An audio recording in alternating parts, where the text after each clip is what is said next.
So I've already got a sponsor for the show, and it's my grandma. He slapped me because you guys were in the back seat.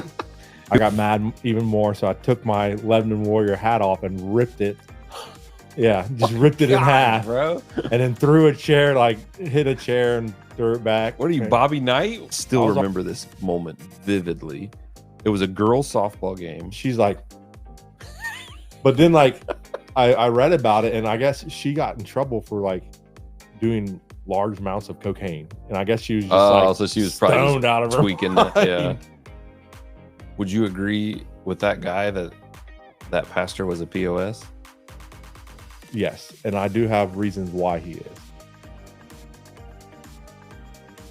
Wasn't thinking about comparing ours. So what about when you did your solo one? Was it the mic too? Yeah. But we should be good now.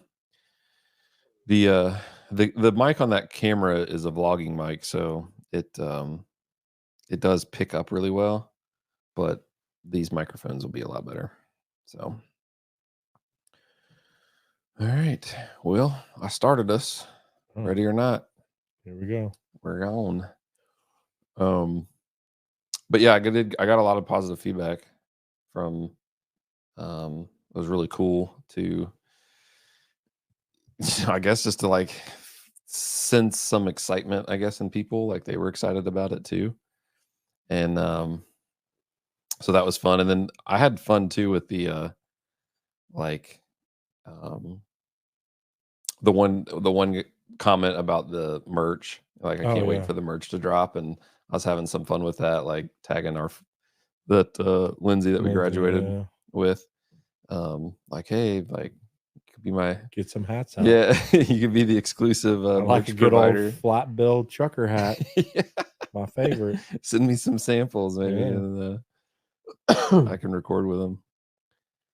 But yeah, overall it was fun. Yeah, hopefully I don't cough as much in this one. I know. I could probably, if I see you start to like go, I can just like maybe try to mute your mic or something. Oh wait, I got this turned up. Well, you might as well just keep me on mute then. You don't think I can do it? I had it cranked up from Stevie's episode, which also got some positive feedback. They liked Stevie. Yeah. So a lot of people at work watched it. And they gave a lot of feedback.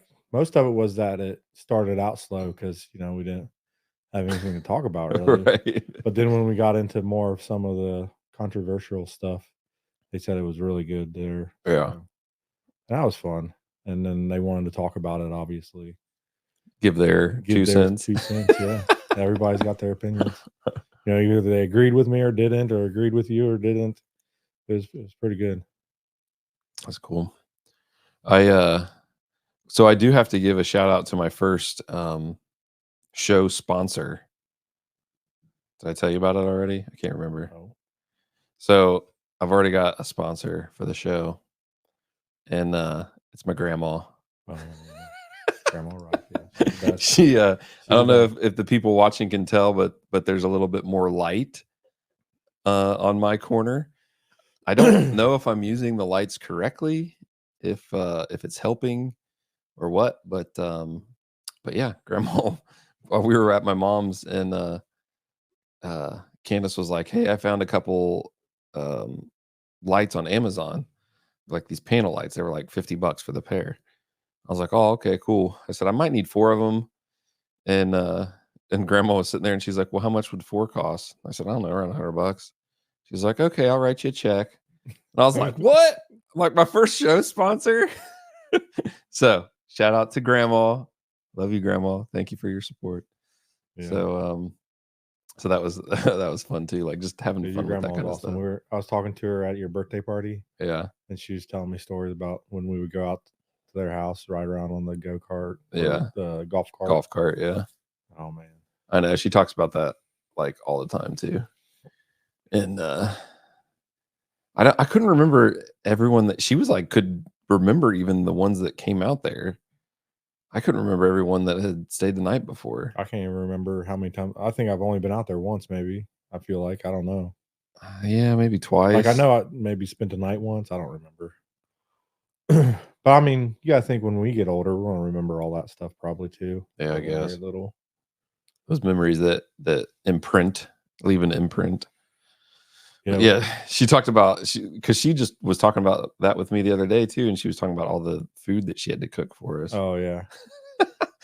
And but the funny thing was, is because she thought we were hungry, but we just kept eating all the food because we felt bad for Yeah, her we didn't cooking want to be it. rude. We weren't hungry at all, and so she just like kept cooking it. So we just kept eating it. We were about ready to pop. I was talking to some of my friends about Grandpa Jacobs and our crazy stories with him. Like when he slapped me because you guys were in the back seat. Who was in the back? I think it was Ronnie Vanderpool, wasn't it? Oh, really? Oh, maybe it was. Did he 'Cause go we were- fishing with us yeah. sometime or something? That's hilarious. I do remember the slap. It was like a big old Because you guys were backhanded like thud on your chest. messing around, and I was sitting up front, wasn't even doing anything. Knock it off.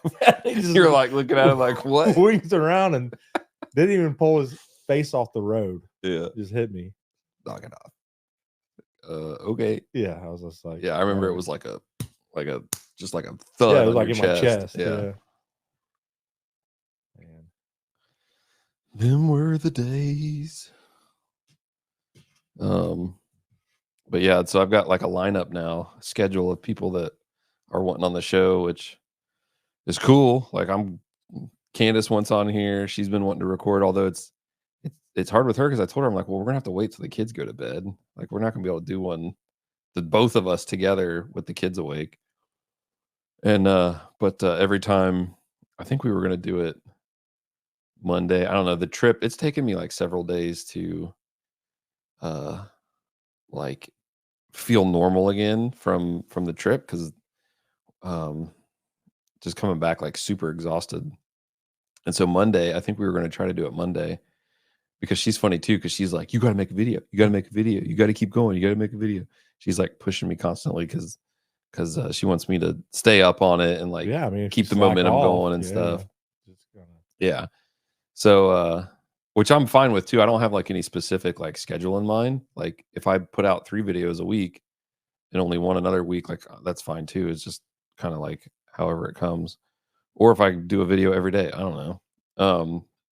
But like I couldn't stay awake. Like I was like done. Like I was driving back from um taking Stevie to gymnastics and I was already like feeling it like oh my goodness. I mean, you should do a solo video on just discussing your mission to Mexico because I'm sure a lot of people watching now Well, I think we're gonna didn't even know do you did that. well, that's true. They probably And the don't. last time you went, man, that was that was pretty cool what you shared with me and Courtney when we saw your pictures and stuff like that. Going through the pictures. And I think a lot of people would like seeing that. Well, and I think that's what Candace and I are going to do when we do our show together is going to be talking about that. And then she can kind of give her perspective too, as like the person that had to stay home and be a single parent for a little while when she's not used to that. And what the kids went through and all that stuff. Like I think some of that stuff will be cool dynamics to share. Yeah. So yeah, so I think that's probably what we'll talk about is mostly is that. But then so Stevie, I didn't even know that I was really going to post the Stevie video. And I just was down here like doing something and she came down and I was like, hey, you want to record a podcast with me? And she was like, sure. So she just jumped in the seat and I hit record and we just started going. And then I was like, hey, this is pretty good. Like she's a good little guest. But now Riker wants to do one. Well, of course. And so he wanted to do one last night. And again, I just like all of a sudden hit like a brick wall. Like at 6:30, I fell asleep on the couch, took a little nap. And then by that time, it was probably too late when I woke up a little bit before 8. But is he starting baseball soon? He does. Well, he's been practicing he's been doing indoor practices once a week since like January. But it ramps up next week, 2 days a week. And then he's got a pretty tight. Is he playing for like a select team? Yeah. The Warriors 9U. Is that the Raptors? Is that what they call them? No, I think that's just softball. Girls softball is the Oh, Raptors. okay. No, this is Warriors. It used to be, I think it used to be what was considered the Lebanon Lynx.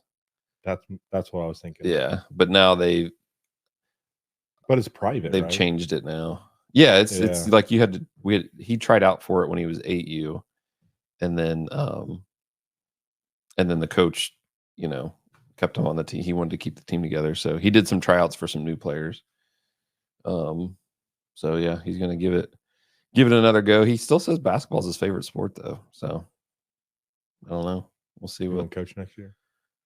basketball. No, I don't know anything about basketball. You don't have to. I mean, I feel like you gotta know something. I mean, third grade basketball, I probably could have been adequate this year, but The only time I would say that really ramps up and gets more difficult would be 5th grade.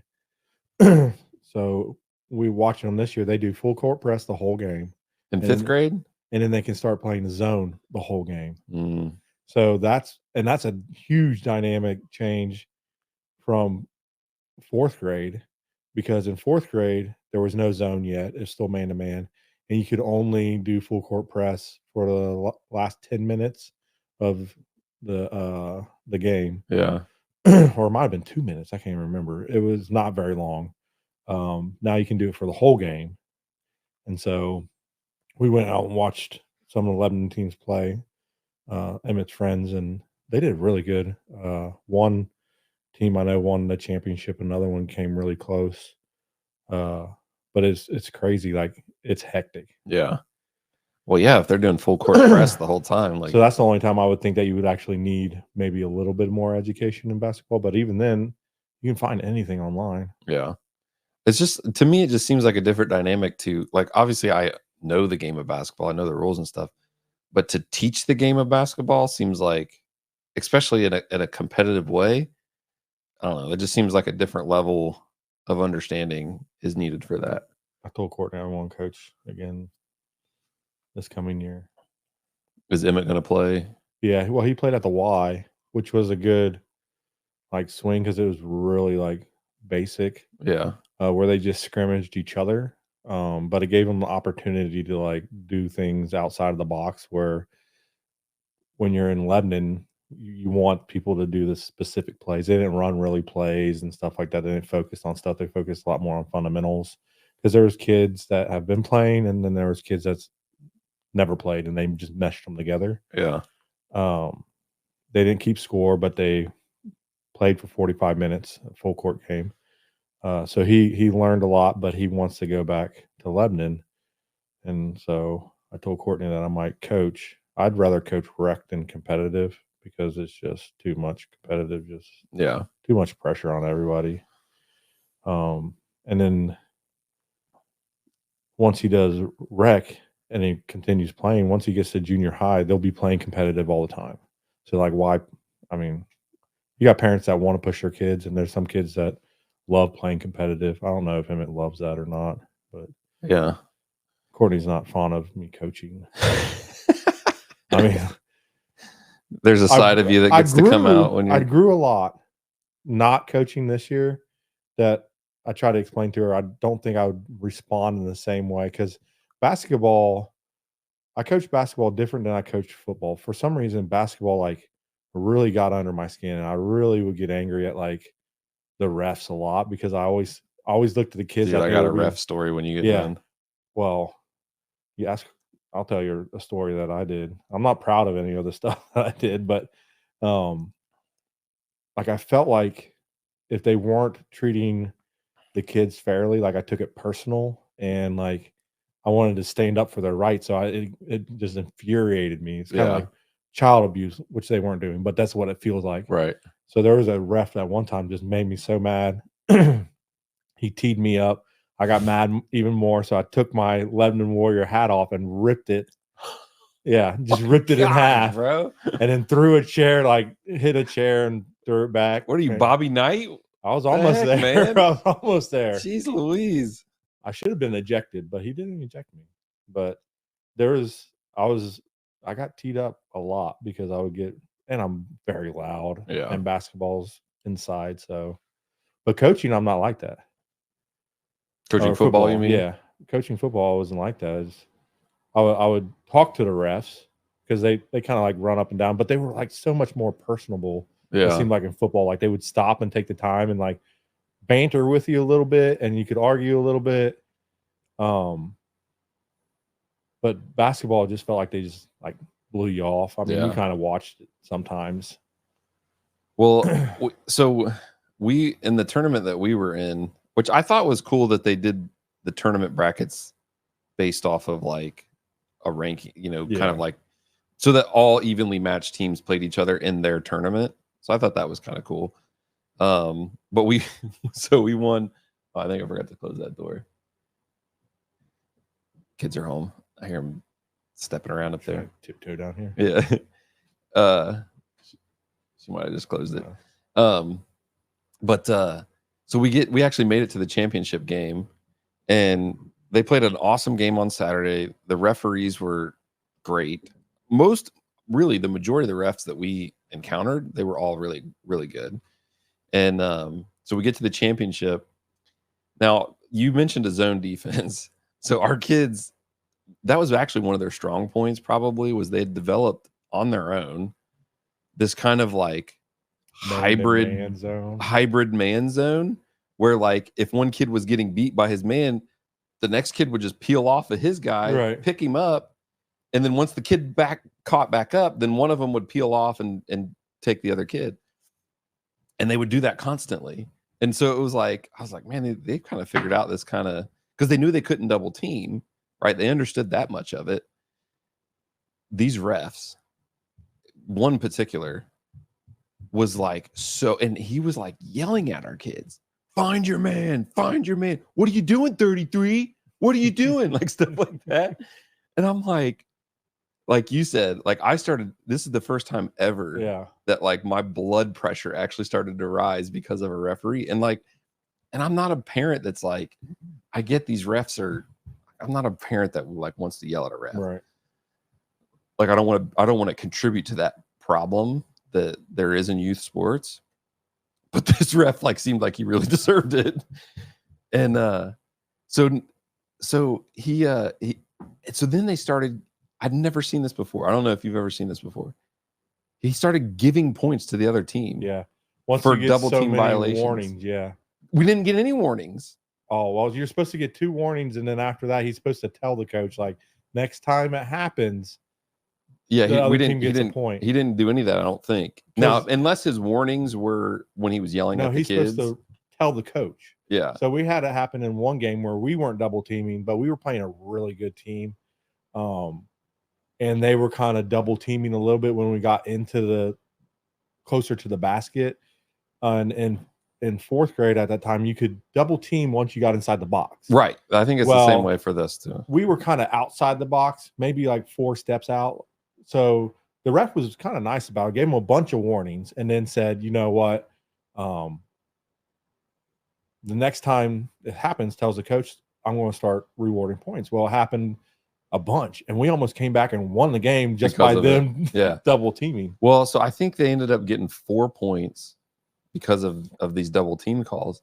But like I said, they had played probably the last like 6 games this way, where they would just flow with the ball, and if someone picked them up, then the other person peeled off. So you're supposed to be allowed having help defense. Yeah, it didn't make any sense to any of us. And I think it's like a 2 to 4 second rule. But what I was explained to, because I had a lot of emails back and forth, because I was kind of rowdy as a 4th grade coach. Yeah. Was that they always back the ref. So it's up to ref's discretion. So if the ref says they were on there too long, and it just became like you just have to whatever. So it was really frustrating, because then what it did to our boys didn't even know how to play defense anymore at that point. Yeah, so used to that. And like literally they're just like, a guy's coming towards them, and this guy's, the other guy that's supposed to be guarding him is like behind him. And normally our guys would pick him up and help out. They're literally just watching them like run right past them, like not doing anything, and just free layups. So not only did they get 4 free points from the ref, but then they got like 6 or 8 points of just free layups. Well, because he got scared. Yeah. So it was like they totally just handcuffed our kids. They couldn't play defense anymore. So we lost the championship, and it wasn't even about losing the championship. You could just see, like you said, in terms of the kids, that's what I was so upset, because I'm looking at the kids and their faces just look so dejected. They look like just they started like kind of, and I'm like they just totally ruined this game for them.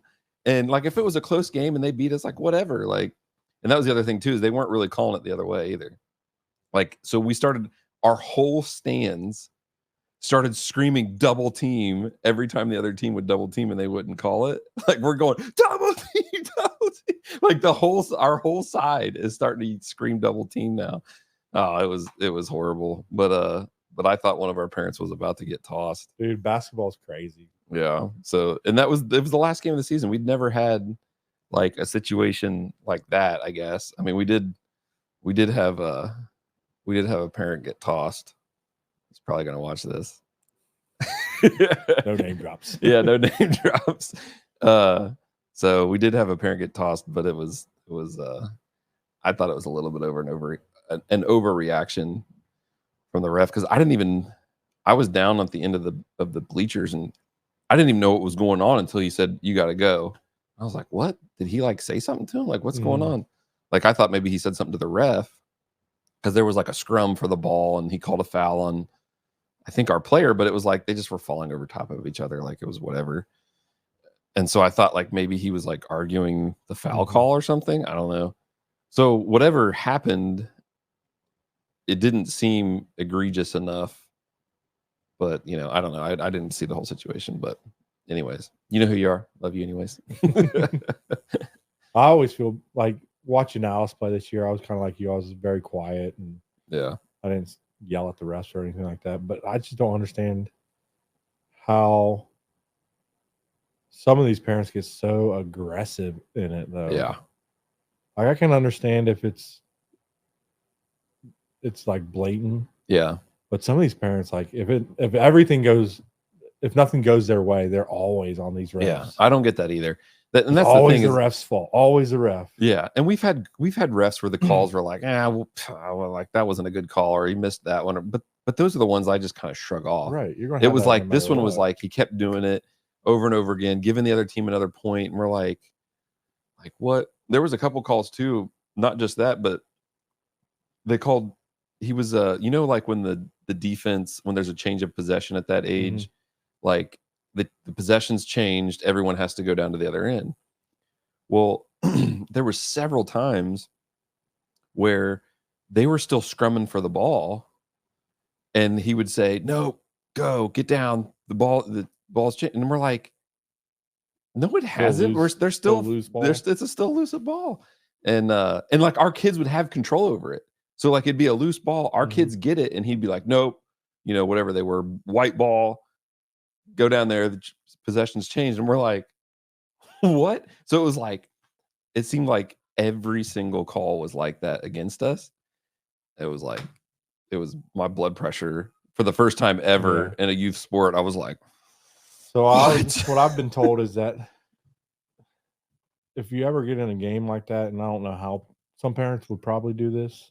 So if you're a parent out there and want to do that, that's fine. This is my suggestion: is you videotape it every game, because you don't know what's going to happen. Yeah, and then you can actually write the email with the videotape, so they can kind of review it to the not Lebanon board, but the CPYB, whatever, Cincinnati Youth Premier, and then they'll review it, and then they'll take action accordingly. And I mean, sometimes they'll change.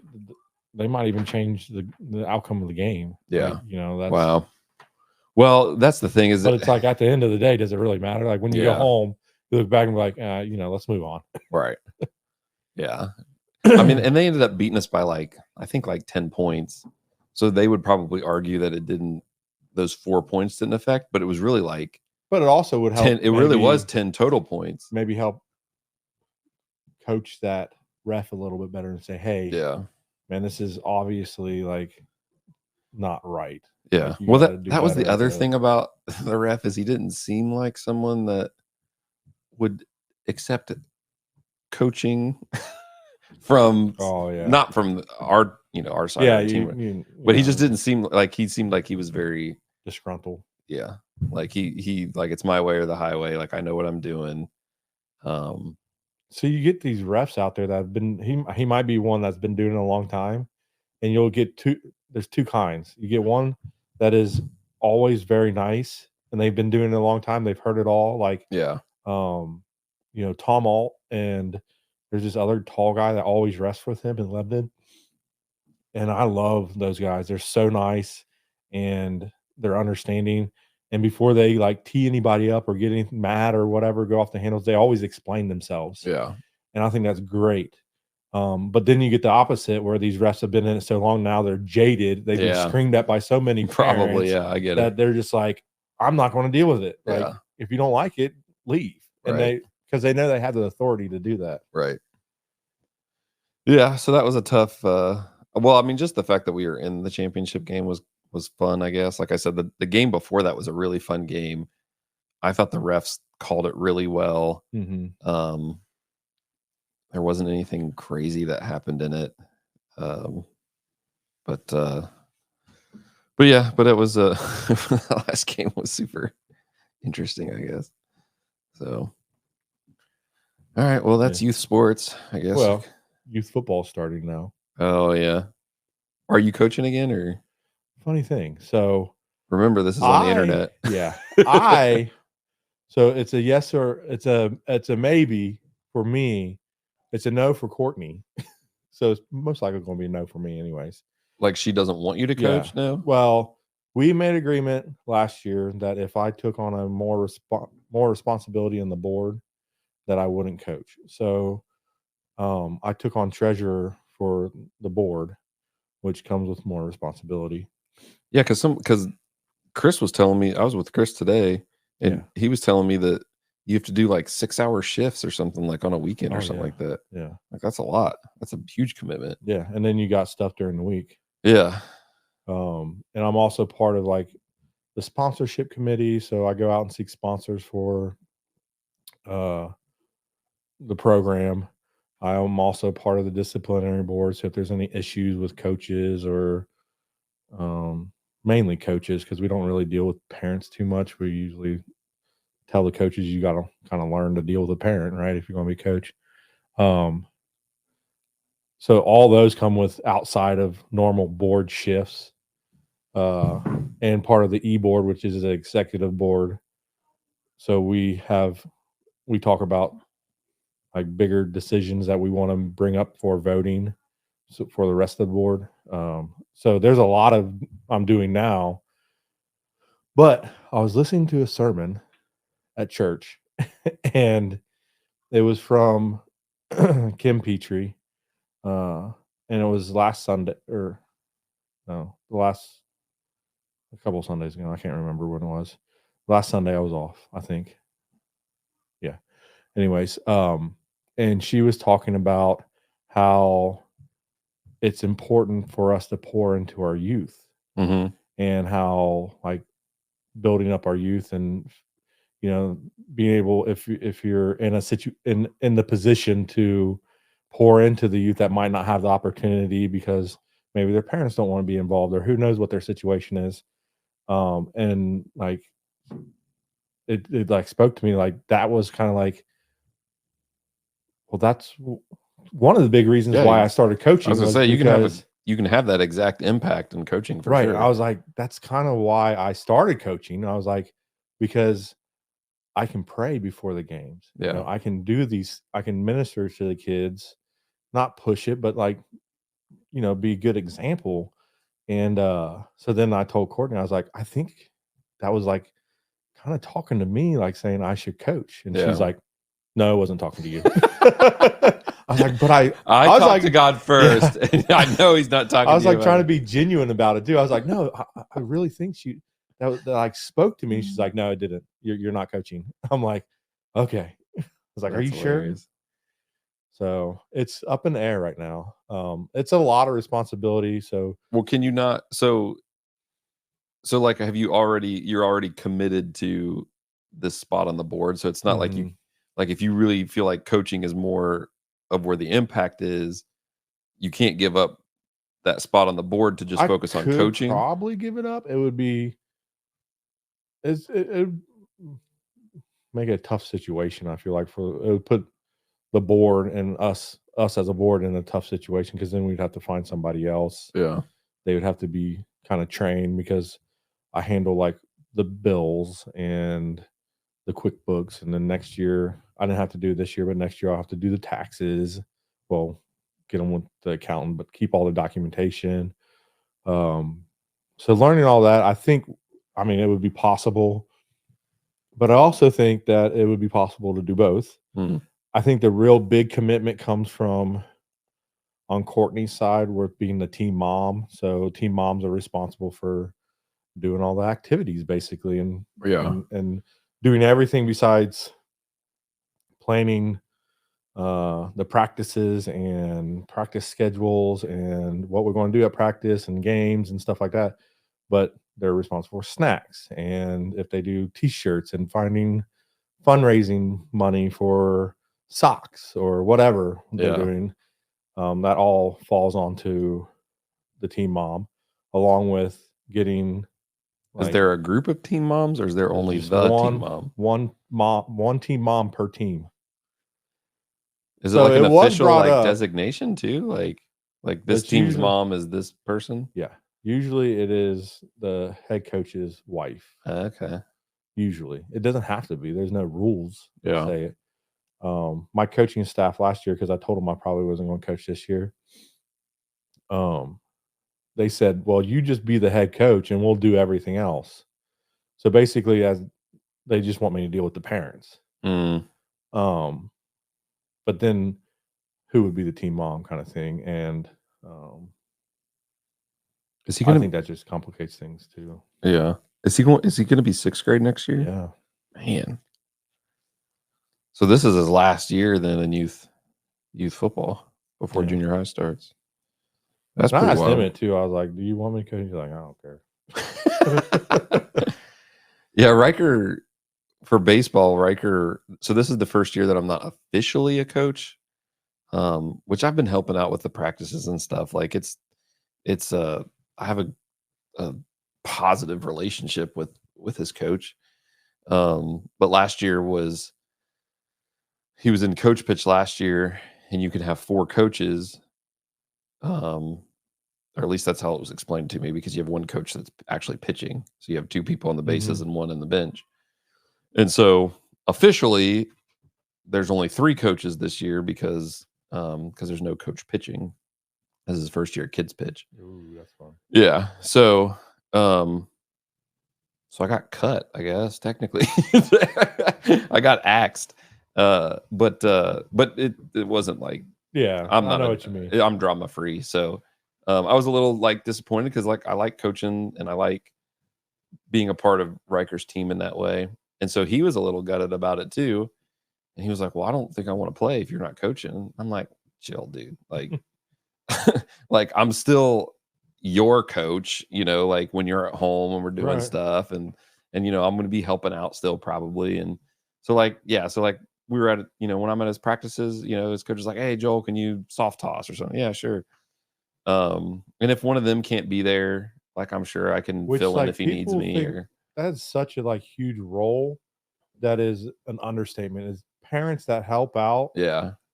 When they're out of practice. Right. In football. We got a lot of cats to herd in football too. Well, in football, I can't remember the official rule, but I think you have to pass a background check maybe to even help on out the practice field. Oh, I gotcha. But sometimes you don't follow the rules, right? Yeah. So sometimes it's nice to have a parent out there that can just direct traffic. Yeah. But with football, you get 6 assistant coaches. So you can get a pretty good, decent staff. But in baseball, that would be huge. And then also you get to watch the game. Yeah. You don't have to be a coach. Well, it's funny because I don't even really know some of the parents very well, because I outside of the field. Like Right. I was the first base coach, on offense and in the dugout, and when they were on defense. And so Candace was saying like, I was like, oh, it might be cool to like actually just be a part of the parents section for once, and because she would like tell me about like, oh, so and so's parent. I'm like, which one is that again? Like, what do they look like? Because I never really I can't interacted with them remember that anybody's much. name anyways. Yeah. I have to see the face. So yeah, so I'm like I'm good with it. See, that would be the football role I maybe would like to, if I get the opportunity. Because a head coach, if I don't take the head coach and someone else does, or Emmett goes to a different team or whatever, that coach can choose who he wants out there or not. Yeah. So he could be like, we don't need you, and then I don't get to be involved. And which would be fine, but I would like that. Like, hey, I can help you when I'm here At if least you need help me out, to. yeah. If you need me to run the sled and work on blocking with them, I'm more than welcome. And then get the enjoyment of being able to sit there and watch him play Yeah. instead of being on the sideline trying to control everything. Yeah. But I did enjoy coaching football. I don't know. Yeah. So it'll might be a little bit different year, but yeah, I told Riker, I was like, listen, like, do you not like your coach? And he's like, no, of course I like my coach. I'm like, well, then what's the big deal, dude? Like, I'm still gonna be around. And so he's fine now. But it was a little bit in the beginning where he's like, I don't know if I want to play baseball. I'm like, well, hold on. So we're at least going to give it this year, because this is definitely a new level for him of baseball because of the number of the number of games I think is being bumped up. It's going to be games and practices. Like it's just more baseball this How many year. games you guys have? I want to say, I think we're going to play around 30 this year, which I think we were around 20 last year. So it's a little bit of a bump up. But that includes some of the tournaments too. So it's not like, and the thing that I like about it, and the thing that his coach agrees on too, is playing like an actual season, with some tournaments sprinkled in. I mean, there's some teams that every weekend is a tournament somewhere, and that's their baseball season, is just playing tournament, and they play like 50 plus games, maybe even 80 games, and it's like, to me, that's like a little whoa. I can't imagine that much, but especially at his age, I don't know if there's teams that play like that at his age, but I'm pretty sure there are. Oh, I'm sure there are. So I'm glad that he doesn't want that. Like he wants to play like an actual baseball season with some tournaments sprinkled in, and about 30 or so games, I think, is what we're looking at. So, so that'll be cool. And I've never had any major issues with umpires. I know it's tough to be an umpire in youth sports, just like a basketball ref or whatever. So I'm not a parent that really gives. Remember when we coached or umpired? Yeah. That 1 year? And that might be why too I have more grace towards umpires, because I did it as a teenager. How old were we? Like 14, 15? Dude, we were young. I don't even know if I could drive I don't yet. think I could drive either.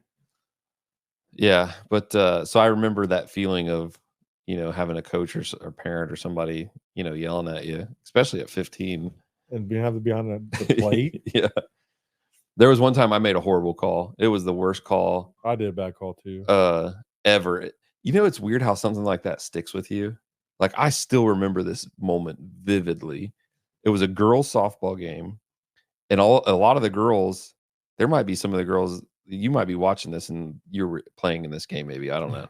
Sorry about my call. Yeah. I apologize. I messed it up. So in girls softball, when the ball gets in the circle, that's basically like time. Yeah. Like the girl, like you can't advance, Mhm. when the ball's in that circle, in that ring around the pitcher's mound.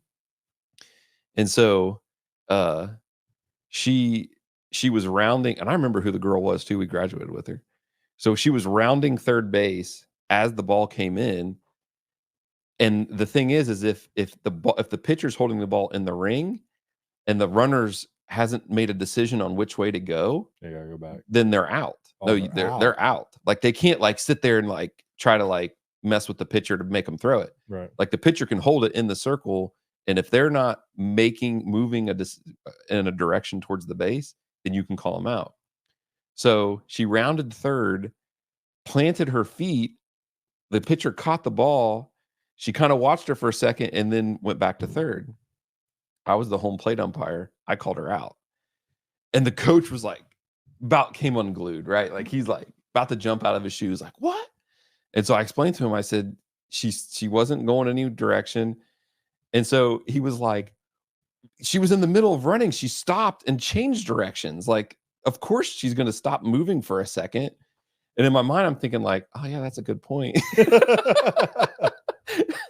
But I'd already made the call. So I'm like, I call in the field umpire. And I'm like sitting there talking to him, like, man, like, what did you see? And I'm like praying, like, please, dude, like, help me out. Like, like, get me out of this. Like, cause I knew it was like, I realized then, like, oh yeah, that's probably true. Like, it probably was a bad call. And he's like, oh, I didn't see it, man. And I'm like, oh man, like, come on, dude. Like, I was hoping you would bail me out of this. So like, I'm sitting there thinking, and I'm like, I know it was a bad call. And, but really, like, you're not supposed to ever change your calls, right? Even if you know it's a bad call, you're not supposed to change it. So, and he's like, both coaches are barking, you know, and the other coach is like, he made the call, leave him alone. Like, he's a kid, you know, yeah, blah, blah. And the other guy's like, you shut up. Like, you know, they're like screaming at each other. And me and him are talking. I'm like, are you sure you didn't see it? And he's like, I wasn't looking at it, man. I didn't see it. And I'm like, are you sure you didn't see it? And he's like, yeah, I didn't see it. And I'm like, all right, she's safe. And we walk back. So then now the other coach comes unglued and he's like, see what you did? Come on, man. You bullied him into the goal. And he's like, what do you? And I said, I talked to the other umpire and he was like, he didn't see it. He said he didn't see it. I'm like, I know. Okay. I just messed it up. I'm just trying to make the right call. And I forget. I think Mr. Vollmering, I think, was watching the game because he was like, remember, he was like kind of in charge up there, of the umpires at that point. And in between innings, he's like, what happened? And I was like, well, coach made a good point. Like, I was like, and he's like, dude, you can't change your call like that. So that one play always stuck with me my whole, like, still, I remember it so vividly. Coaches screaming at me, the parents, you know, complaining. But other than that, I felt like I was a pretty decent, like, umpire. I mean, they let me be the home plate umpire. I remember like a whole bunch of games at all. I remember a lot of games. I remember umping with you and we did a travel game, and that one was nerve-wracking. We umped together? I thought. Maybe. I don't remember exactly, but man, it was I the plate and you were the field, or what was it? I don't remember. You know. I just remember something happened on second base. I can't not remember the full story, but it was kind of like yours. I made a horrible call. And I want to say it was against Lebanon, so their coach was coming unglued, yelling at me, and they were on third base. I thought I was going to have to throw him out, but I just stuck with the call because I'm stubborn. Yeah, so I just like, he's out. And then in the back of my mind, I was like, he was clearly safe. I mean, it was a bad call. Yeah, bad call. That's awesome. I probably would enjoy umping. I don't have time for it right now, but so basketball and football refs, they make a lot of money, like decent money. Yeah. Well, they probably have to pay decent to get people to actually do it.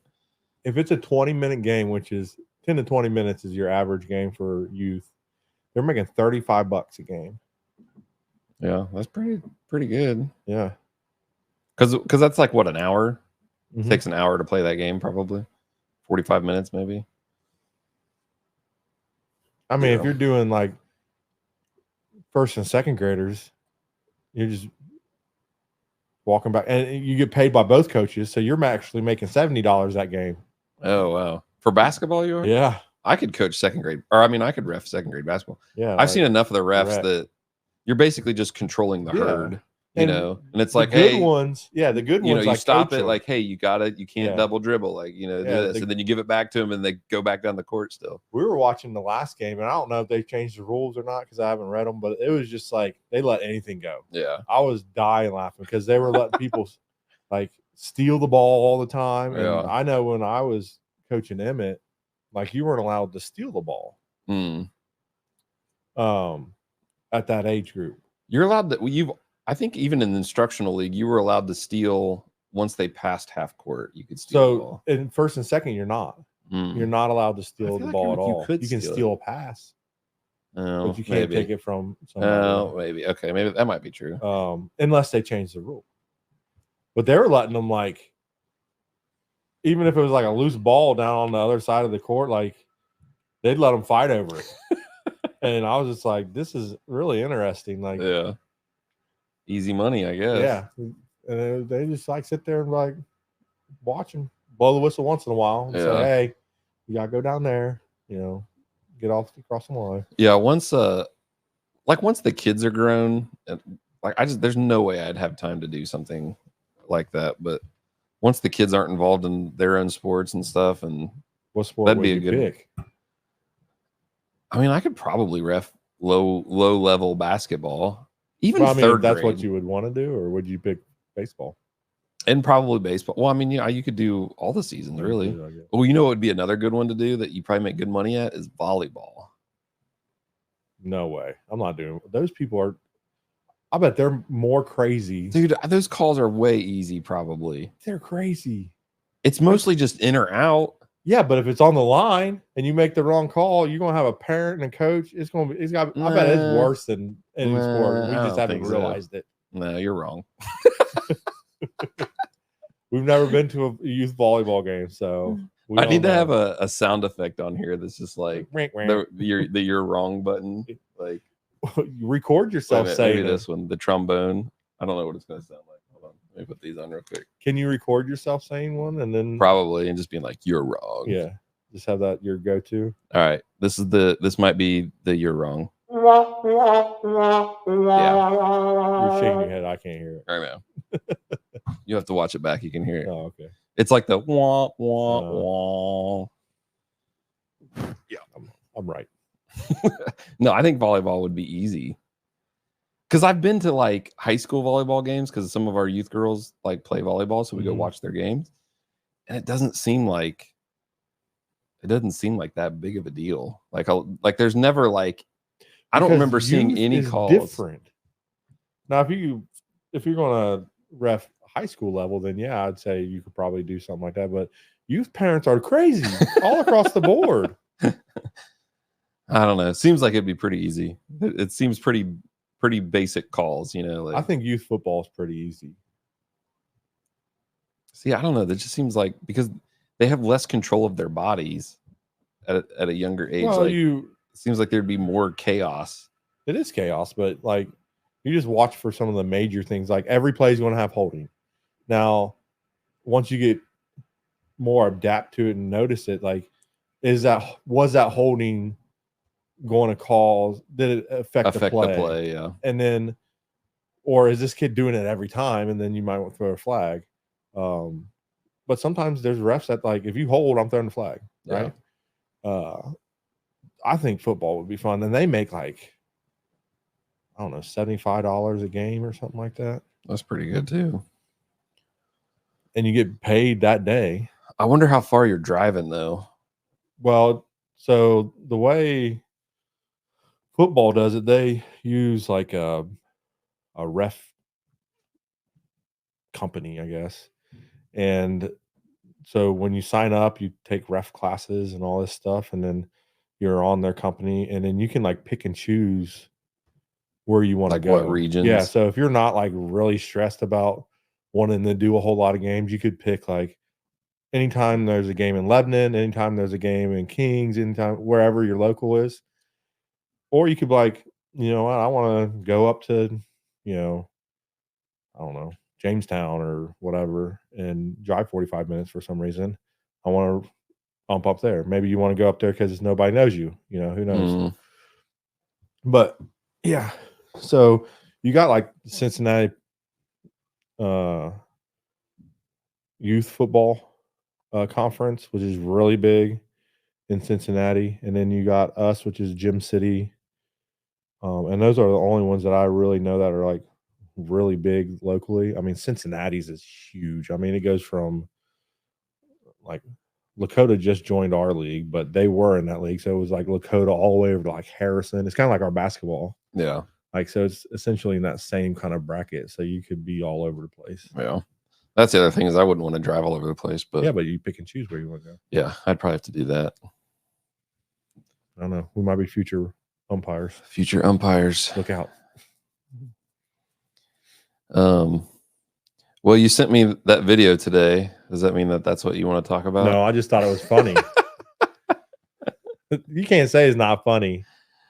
I showed it to one of my friends, and the guy's like, "That's a double. That's not really Joel Osteen." Like, it was a body double. Like, there's a theory out there that he has body doubles, so he's not out in public. Goodness. Well, I don't know, but no, I actually didn't find it that funny. Like, you didn't? No, because I think that's like that dude. Like, what a turd. Yeah, turd, but yeah. No, that's a turd thing to do. Guy is. Regardless of what you think about somebody, like I wouldn't do that. Like some of the people that do that kind of stuff to like the senators they don't like or the Congress people they don't like I would never do that. Like, I don't like being a turd to people just to be a turd. And that was, I wouldn't do it, but I thought it was funny.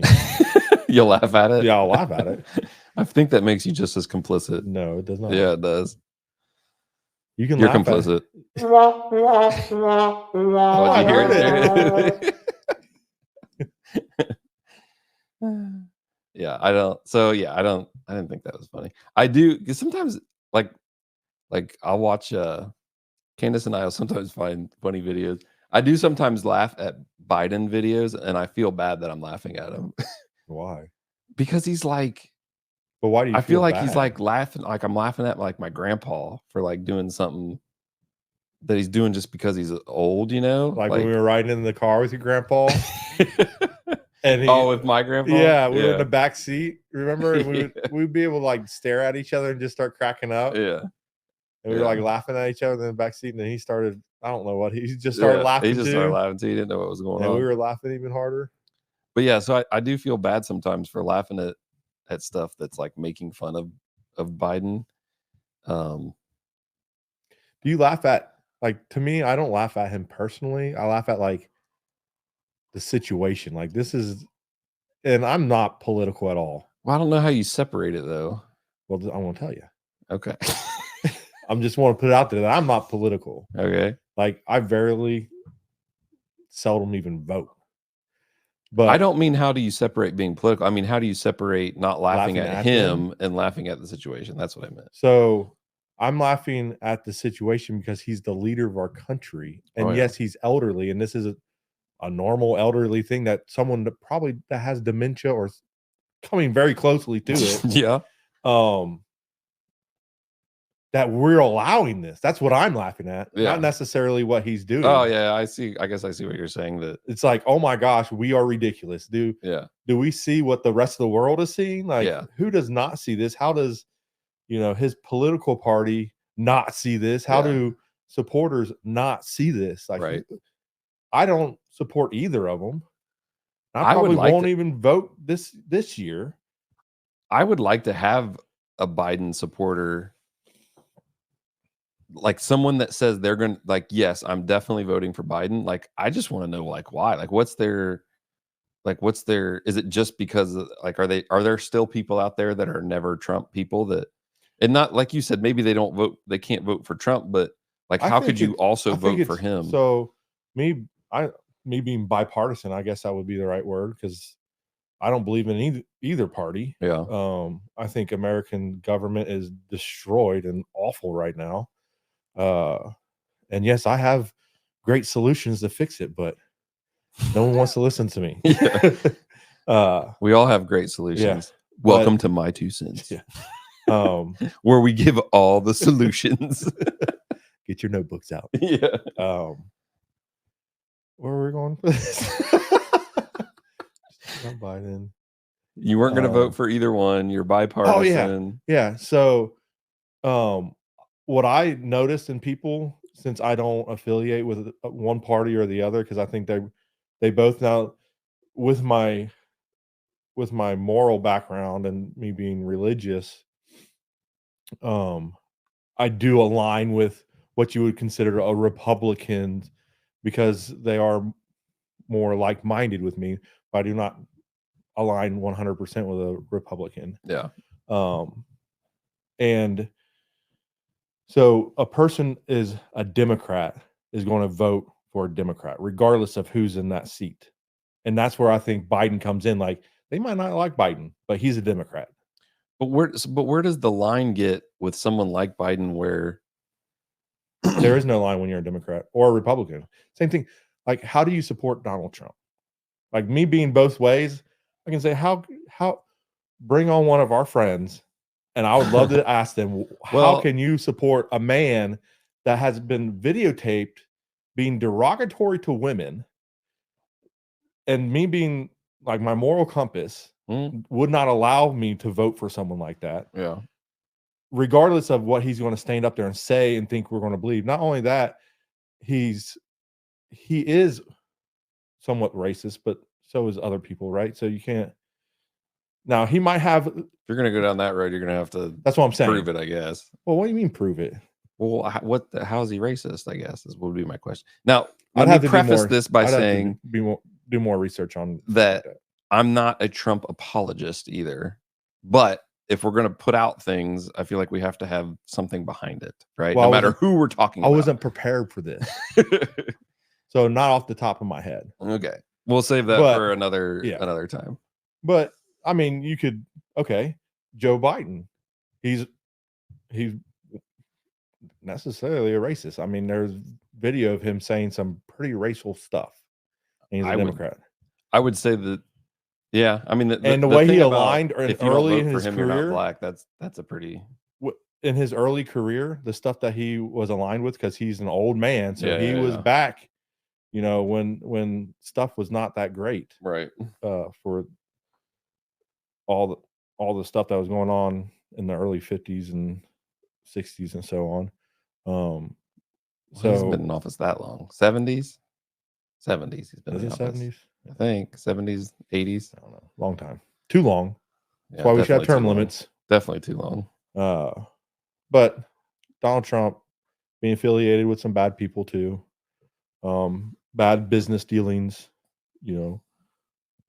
Either way, I'd like to hear, like, how can they support someone like that? Well, neither of them are going to make you rich. No. I mean, I guess I'll say, like, again, I'm not a Trump apologist. Like, that's one thing that I didn't understand about the 4 years that he was in office. Really, this goes with any president. Same with Obama. I never understood how there would be people so staunch on either side of the president that they couldn't admit any fault at all, or like, oh yeah, you know what, I shouldn't have said that, or oh yeah, that was my human side. Like, we're all humans. Like what is it about the political realm that no one can admit when they're wrong, or when they were less compassionate about something, or they said something in a way that they shouldn't have, or like whatever. Like, I never understood that part of Trump's presidency. But it's almost like the other side pushed so hard to be so overly critical that then the supportive side had to push back just as much. Oh yeah. To offset it. But it was like both of them were like, it just seemed ridiculous to me. Like, for one, it was like, okay, some of the things you're pointing out is ridiculous. Like, come on, that's stupid to try to criticize. You're just trying to find anything. Right. You're just fishing for anything. But then this side, they would defend on something. I'd be like, I don't think you should defend him on that. Like, he should just come out and say, like, oh yeah, that was my bad, and just move on. Like, what? I think it goes along with, like, one, how they respond to it. And unfortunately, as a society, I don't think a political person can respond in the true, honest way. Yeah. Well, that's why I could never be. So you got two options. Either you just probably keep lying about it, or denying it or whatever, or you apologize and resign. Right. That's what you see their future is. So they basically try to point the finger everywhere else until all that runs out. And then they finally go, yeah, I did this. I'm sorry. And I'm resigning today. I don't know why you have to resign. Because I guess depending on what it is, but I mean, anything though, like, I mean, not anything, I guess, but yeah, I mean, some of this stuff's pretty. A lot of it to me is just like crass personality is a lot of what I see with Trump. He's just His like ego.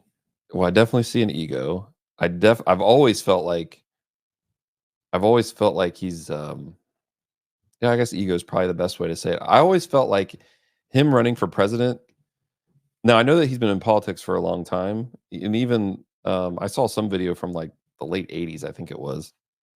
That was the person was interviewing him, and then was like, what about you? Are you ever going to throw your hat in the ring of being a president? And he's like, well, and that was back in the late '80s.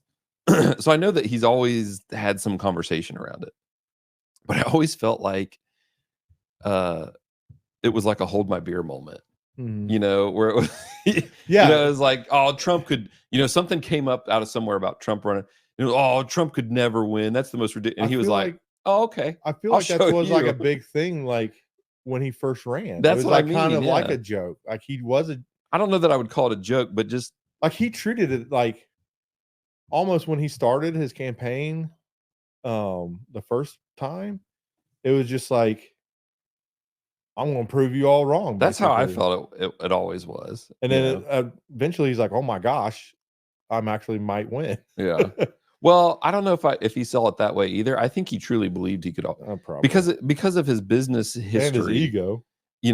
Someone like that's that successful, that's basically has reached celebrity status. I could see in his mind thinking that he could achieve anything, and why couldn't he be president? I could see him being like, why couldn't I be president? I could do it, and really believe that he could do it, and be like, all right, fine, I'm going to run for president. I'm going to show you guys, that this is real.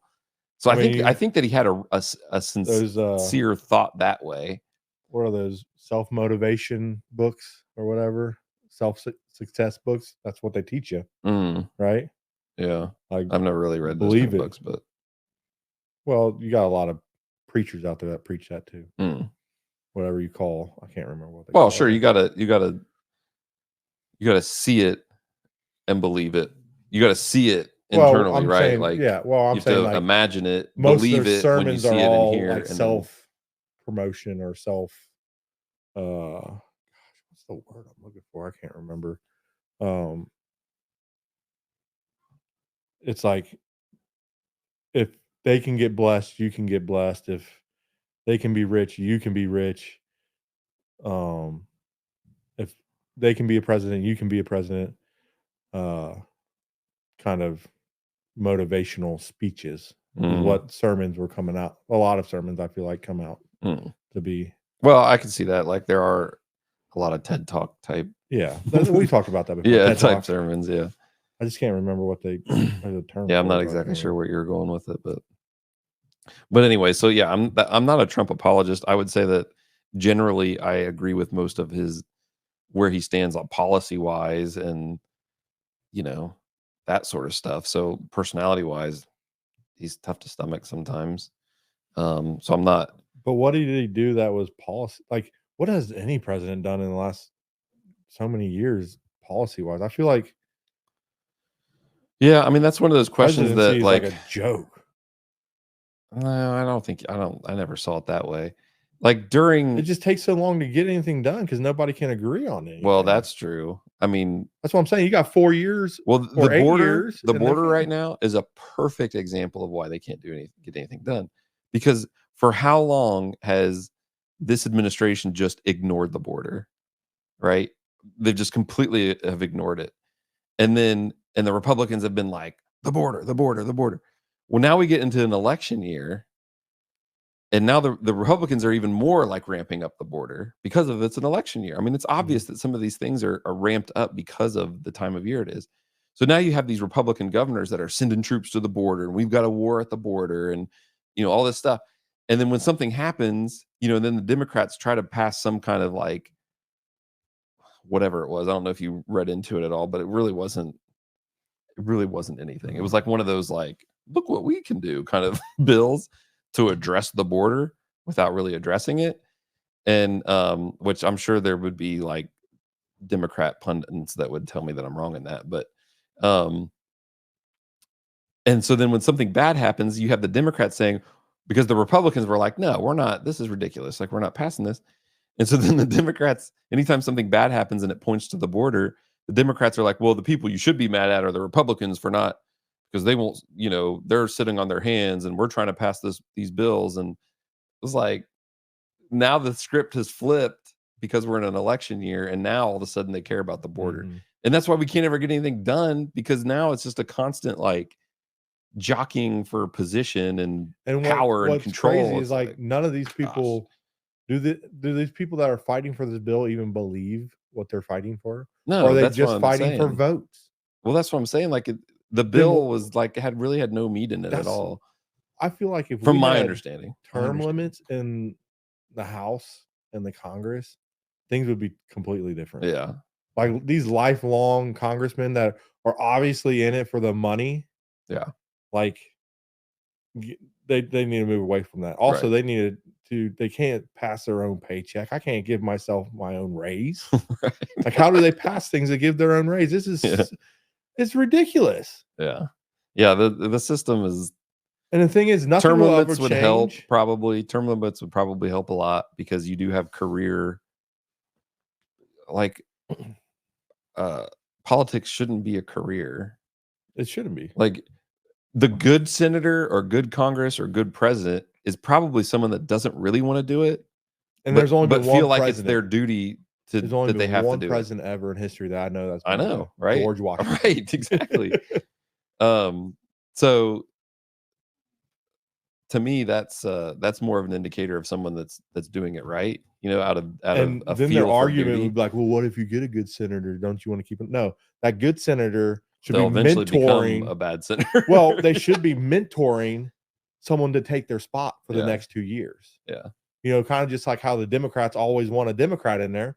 Well, this good senator should find somebody that aligns with his theories and everything to keep pushing what he started. Right. And then you just keep doing that. Yeah. But they don't do that.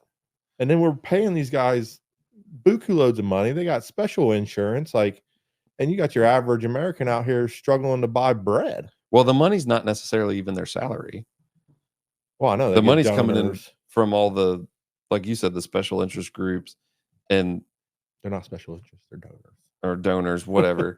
but the money comes in through all these other avenues that, and then you have the whole thing with insider trading, which is just mind-boggling how obvious it is, and like yet Feinstein, all of them. Well, she's the big one, dude. All of them.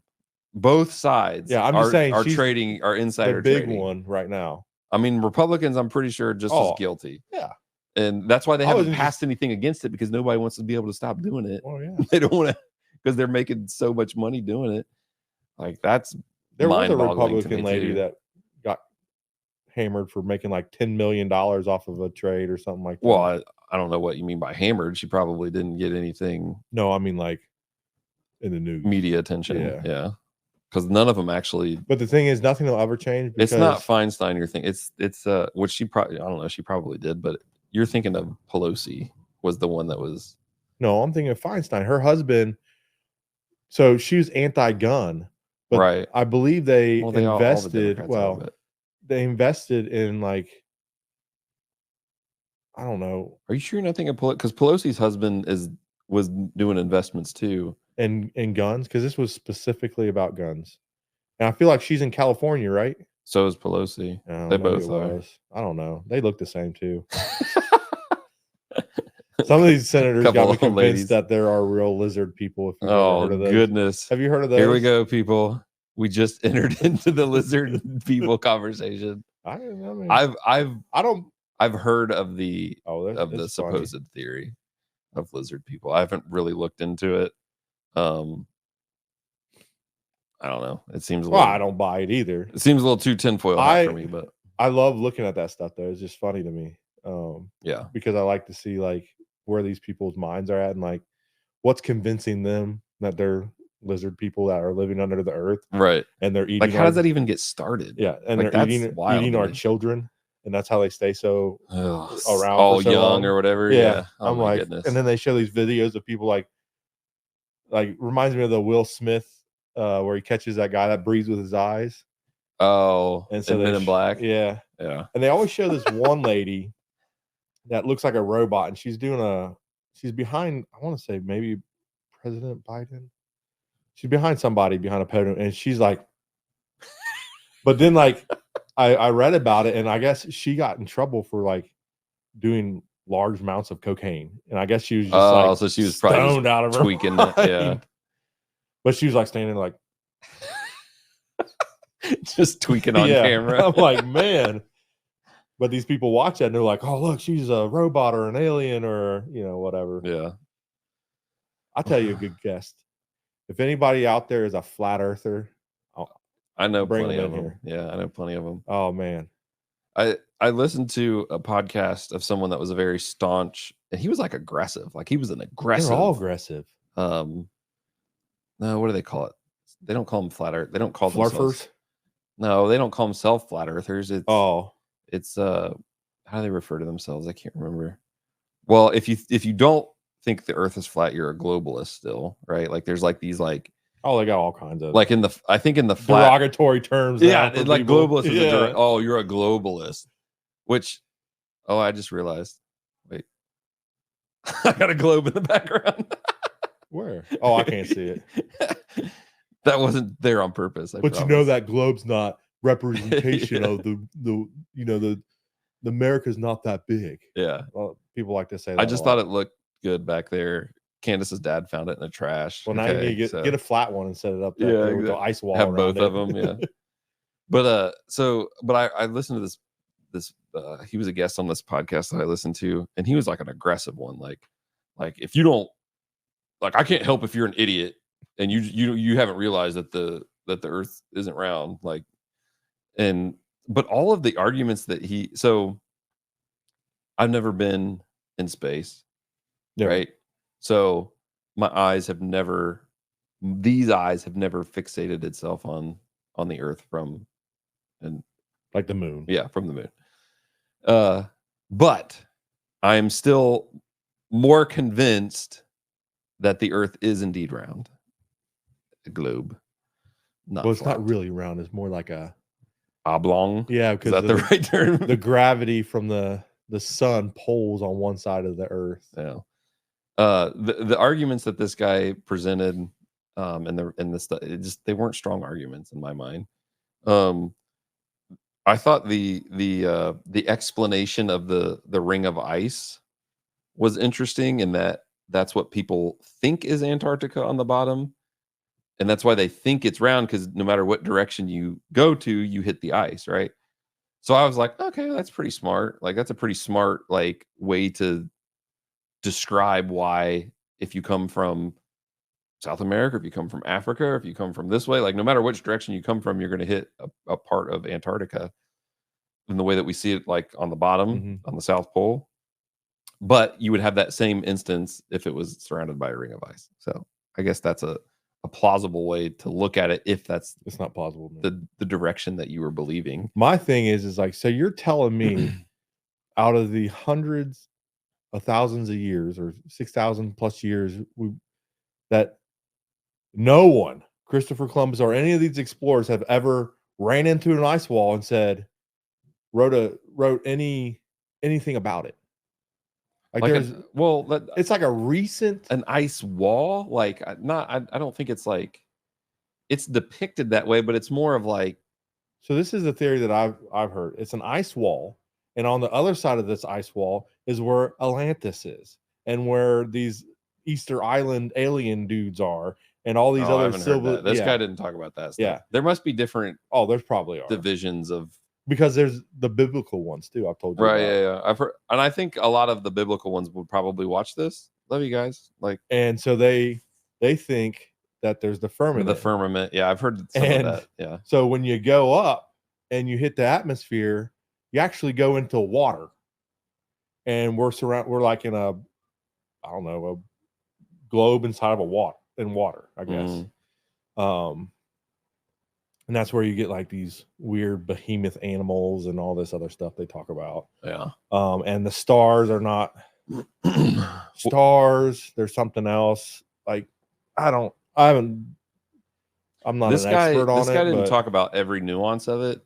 Now, he was an atheist, so he didn't have that form of it. And his take was more of NASA's in on it.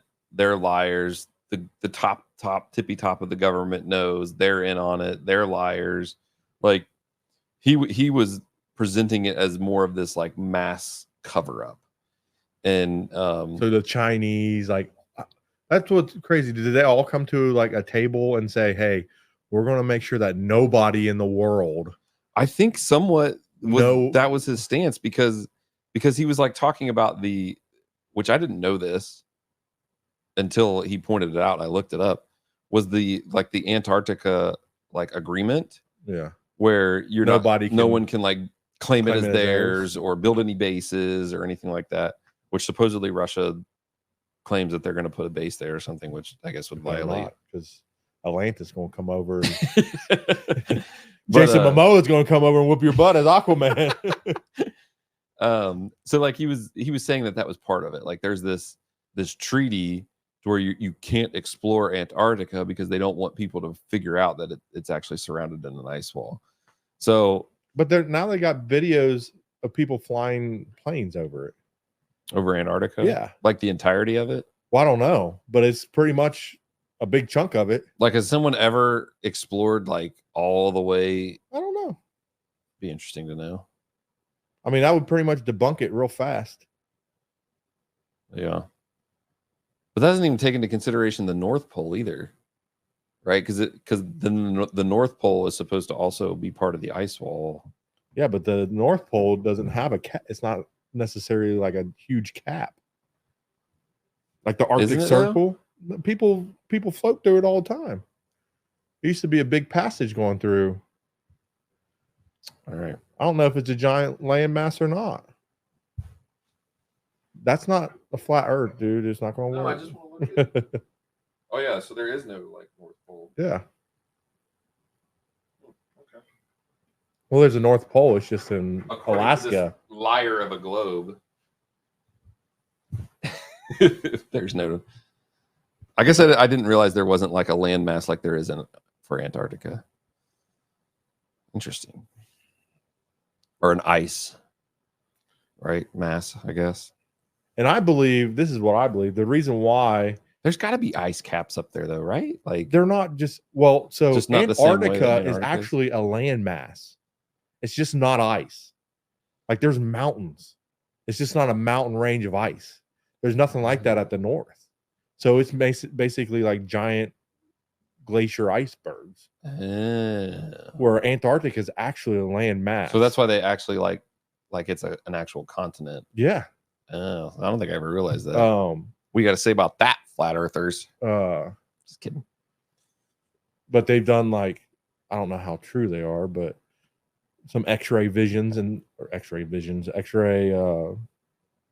whatever you call them, surveys, where they've kind of shot X-rays down into the ice or whatever they used, and have brought up to where, I don't know how true it is. I didn't do a whole lot of research on it, but found like temples that were built that are kind of structured like what you would see in like Mexico, like what the Aztecs had built, like the more square, not like Egyptian temples. And so interesting. That goes along with the aliens and stuff like that. But yeah, like I mean, I would have somebody on that wanted to explain their side of it, I guess. And I don't know that they, like I said, that guy didn't convince me based off of what he said. And basically his point of view was, well, if you're not convinced by this, then you're an idiot. So like, oh, well, okay, buddy. Well, the thing is like, I like listening to a lot of their stuff and then reading the comments on like social media, because they crack me up.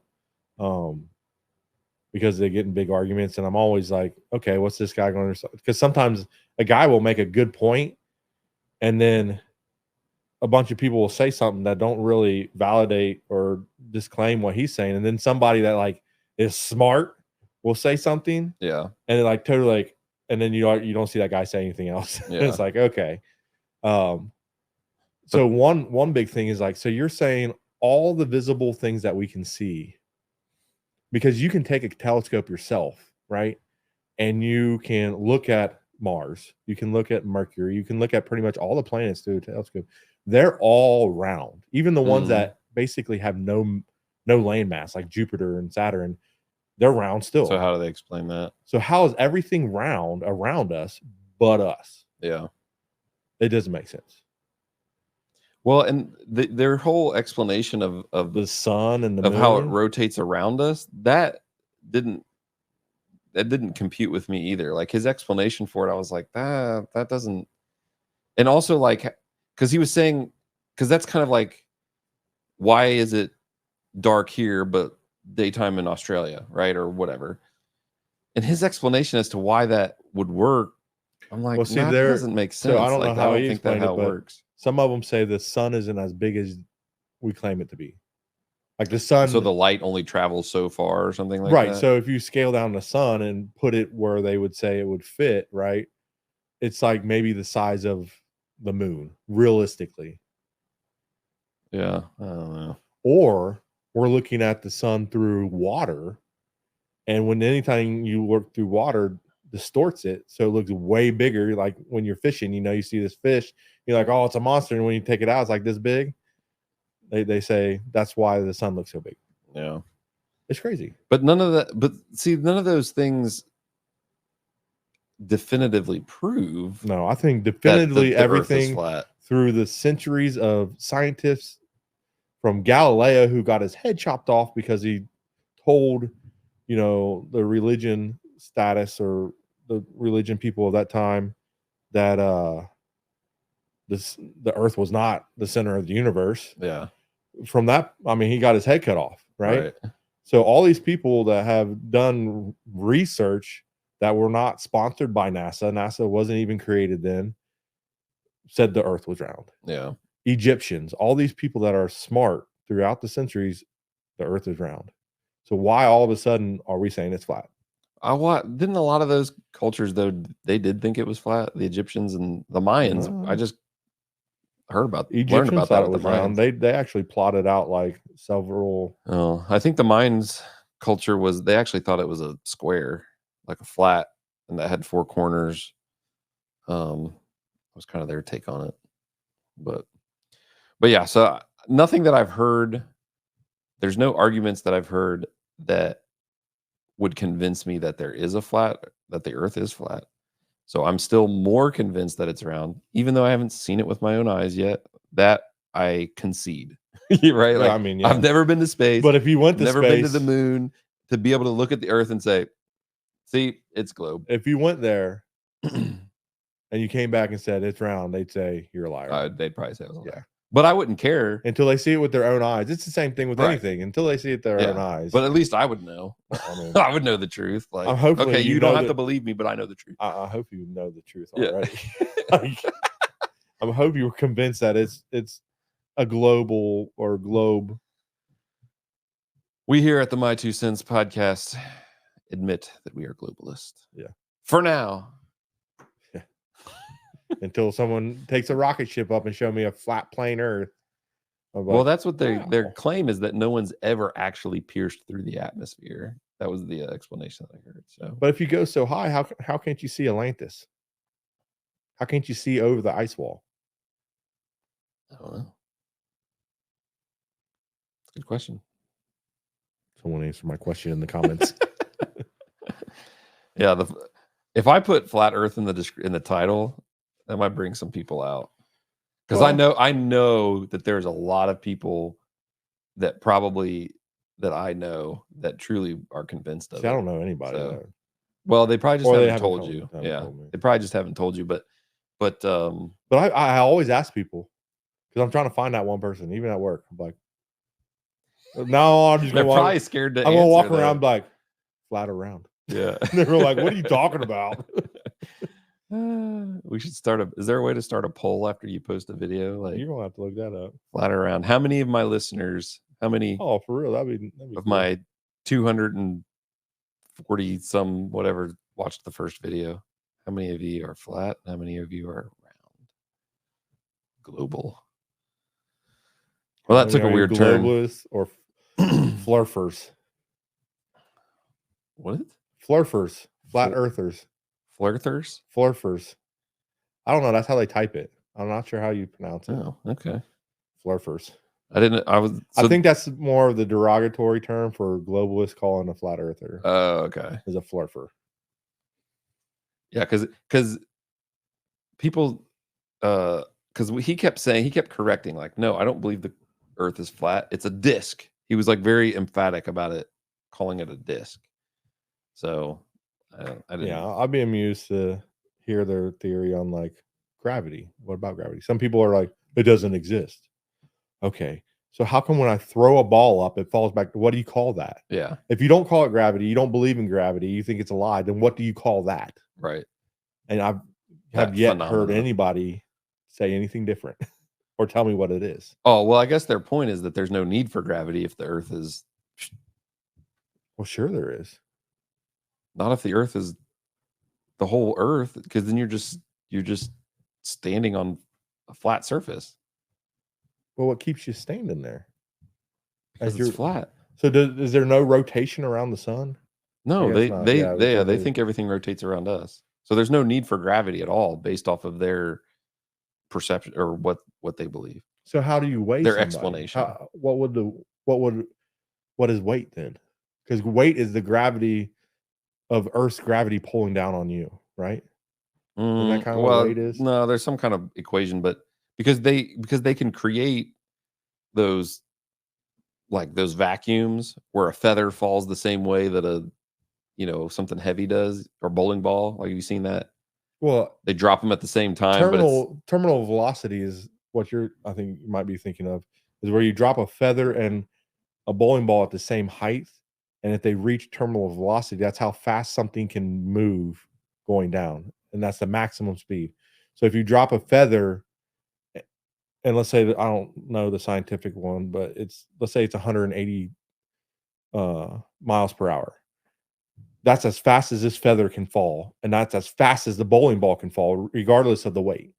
Right, but the whole point of gravity is everything falls at the same rate when you take out all of the other, like, wind. So are you disproving gravity or proving gravity? No, I think they prove gravity. Oh, because they put it in a vacuum where there's no outside influence. So like a feather, it doesn't has float the on outside air, of influence of air and all this other stuff. But they create a vacuum in these tubes, and so they fall at the same time. And so then they're saying that proves gravity. Gravity is the equation of gravity. Then is it doesn't matter how much something weighs. That gravity has the same effect on everything. There's just external factors that cause a feather to this instead of a bowling ball like this. But if you take all those things away, they fall at the same exact time. Is my understanding of it. Someone wants to correct me on that, but I'd like to see a comment on a flat earther. What they say about that? So I don't know if we want to. We're already an hour and a half in. Do you want to dive in on the video that you sent me? I guess that's how we got started. The video wasn't meant to be. So the video was just more like me and you, because I thought it was funny, even though you don't think it's funny. I think it's funny. But what we were going to dive into is what you would consider, and I don't know if we want to save this for next time. Wealthy pastors. I'm not even talking about wealthy. I'm talking about beyond wealthy. Like, you're buying jets, you're owning multi-million-dollar houses, you're owning $1 million cars. You're beyond wealthy to where it's unnecessary. Would you agree with that guy that pastor was a POS? Yes, and I do have reasons why he is. Okay. So one is when there was so we don't call anybody out. There was a disaster in an area. Mm-hmm. He closed his homes up. didn't help anybody, closed his church, which is the size of, a football stadium, wouldn't allow any of the people that lost their homes or anything, didn't do a handout, turned his back basically on the the the state he lived in and got basically money from, and I think that's Is that all confirmed? Did he ever give an explanation as to why the I never decision was looked at made? that. Well, I heard he wouldn't allow people to Like he wouldn't open up the church building. there was something about, I don't know if it was the building or if it was one of his homes or something that he wasn't using. They were getting carpet replaced. Maybe it was the church. I don't know. Either way, I don't know. If you're making millions of dollars, I feel like why not buy rooms at a hotel for a bunch of people? Maybe they did. They didn't. I'm just saying, like, maybe they did. And again, like, but they didn't. Okay. He didn't do anything. But besides that, I've never really watched that pastor much. Really, I don't watch any other pastors much. But it's just like the one that has to, they say, I don't know if it's true, but I know he has his own private jet, but there's a different pastor. But he gets a new private jet like every couple of years. Mm-hmm. That's ridiculous. Why is that ridiculous? Why does he need a private jet? Well, if he's doing a lot of speaking engagements all over the world, that would be a reason to need one. No, you don't need a private jet. Why can't he fly commercial? Fly first class. Why can't he fly commercial? Why can they not take his money? Why doesn't Taylor Swift fly commercial? Because Taylor Swift is not a preacher. But why doesn't she fly commercial? Because she's not. We're talking about different standards. No. Yeah. I'm talking about practical reasons why someone wouldn't fly commercial. Why wouldn't Taylor Swift fly commercial? Well, she's an Uber celebrity. Okay, so she would get lots of people, probably would stampede the gates and all. Now, maybe these preachers aren't going to get stampeded at the gates, but they're not. They've reached a level of notoriety that they would get probably hounded pretty, like, not at the same level as Taylor Swift, obviously, but they've reached a, I don't know if celebrity is the right word, but notoriety is the right word, and it would be very difficult for them to travel commercially. To buy one every couple years. How many have they given away? What do you mean given away? Have they given their jets to other ministries, or no? They turn them in like a car. How do you know? Because that's what their statements say. Like, you can look up their. Okay. I've never looked at them, so I don't know. Well, these are people that hate these kind of people, and big reasons why they don't go to church or give money to church is because of people like this. And to me, it's not biblical. Now, I think a pastor deserves a salary, especially if they're fully invested into the church. But I don't think it should succeed that much, because they should be able to take that money and pour it either back into the church or back into their community, or because Jesus teaches, and it's all written through New Testament and even Old Testament, that we are commanded to take care of the widows, the poor, and the feed orphans. the poor. Right. So to me, when you take on a pastoral role, you're not meant to be a millionaire. Yeah, I don't agree with that. That's okay. Because for one, now, I don't know any of these pastors personally, so they might be jerks. I don't know. But regardless, or they might have bad intentions. What if they're nice people? They could be nice people. Let's take their attitude and their people's opinions away. Let's just talk about their finances. Right. So that's what I'm getting at, is without knowing anything about them personally. I don't understand. And I honestly, and people may not believe this if you don't know me personally. If you know me personally, you know that I wouldn't lie about this, I guess.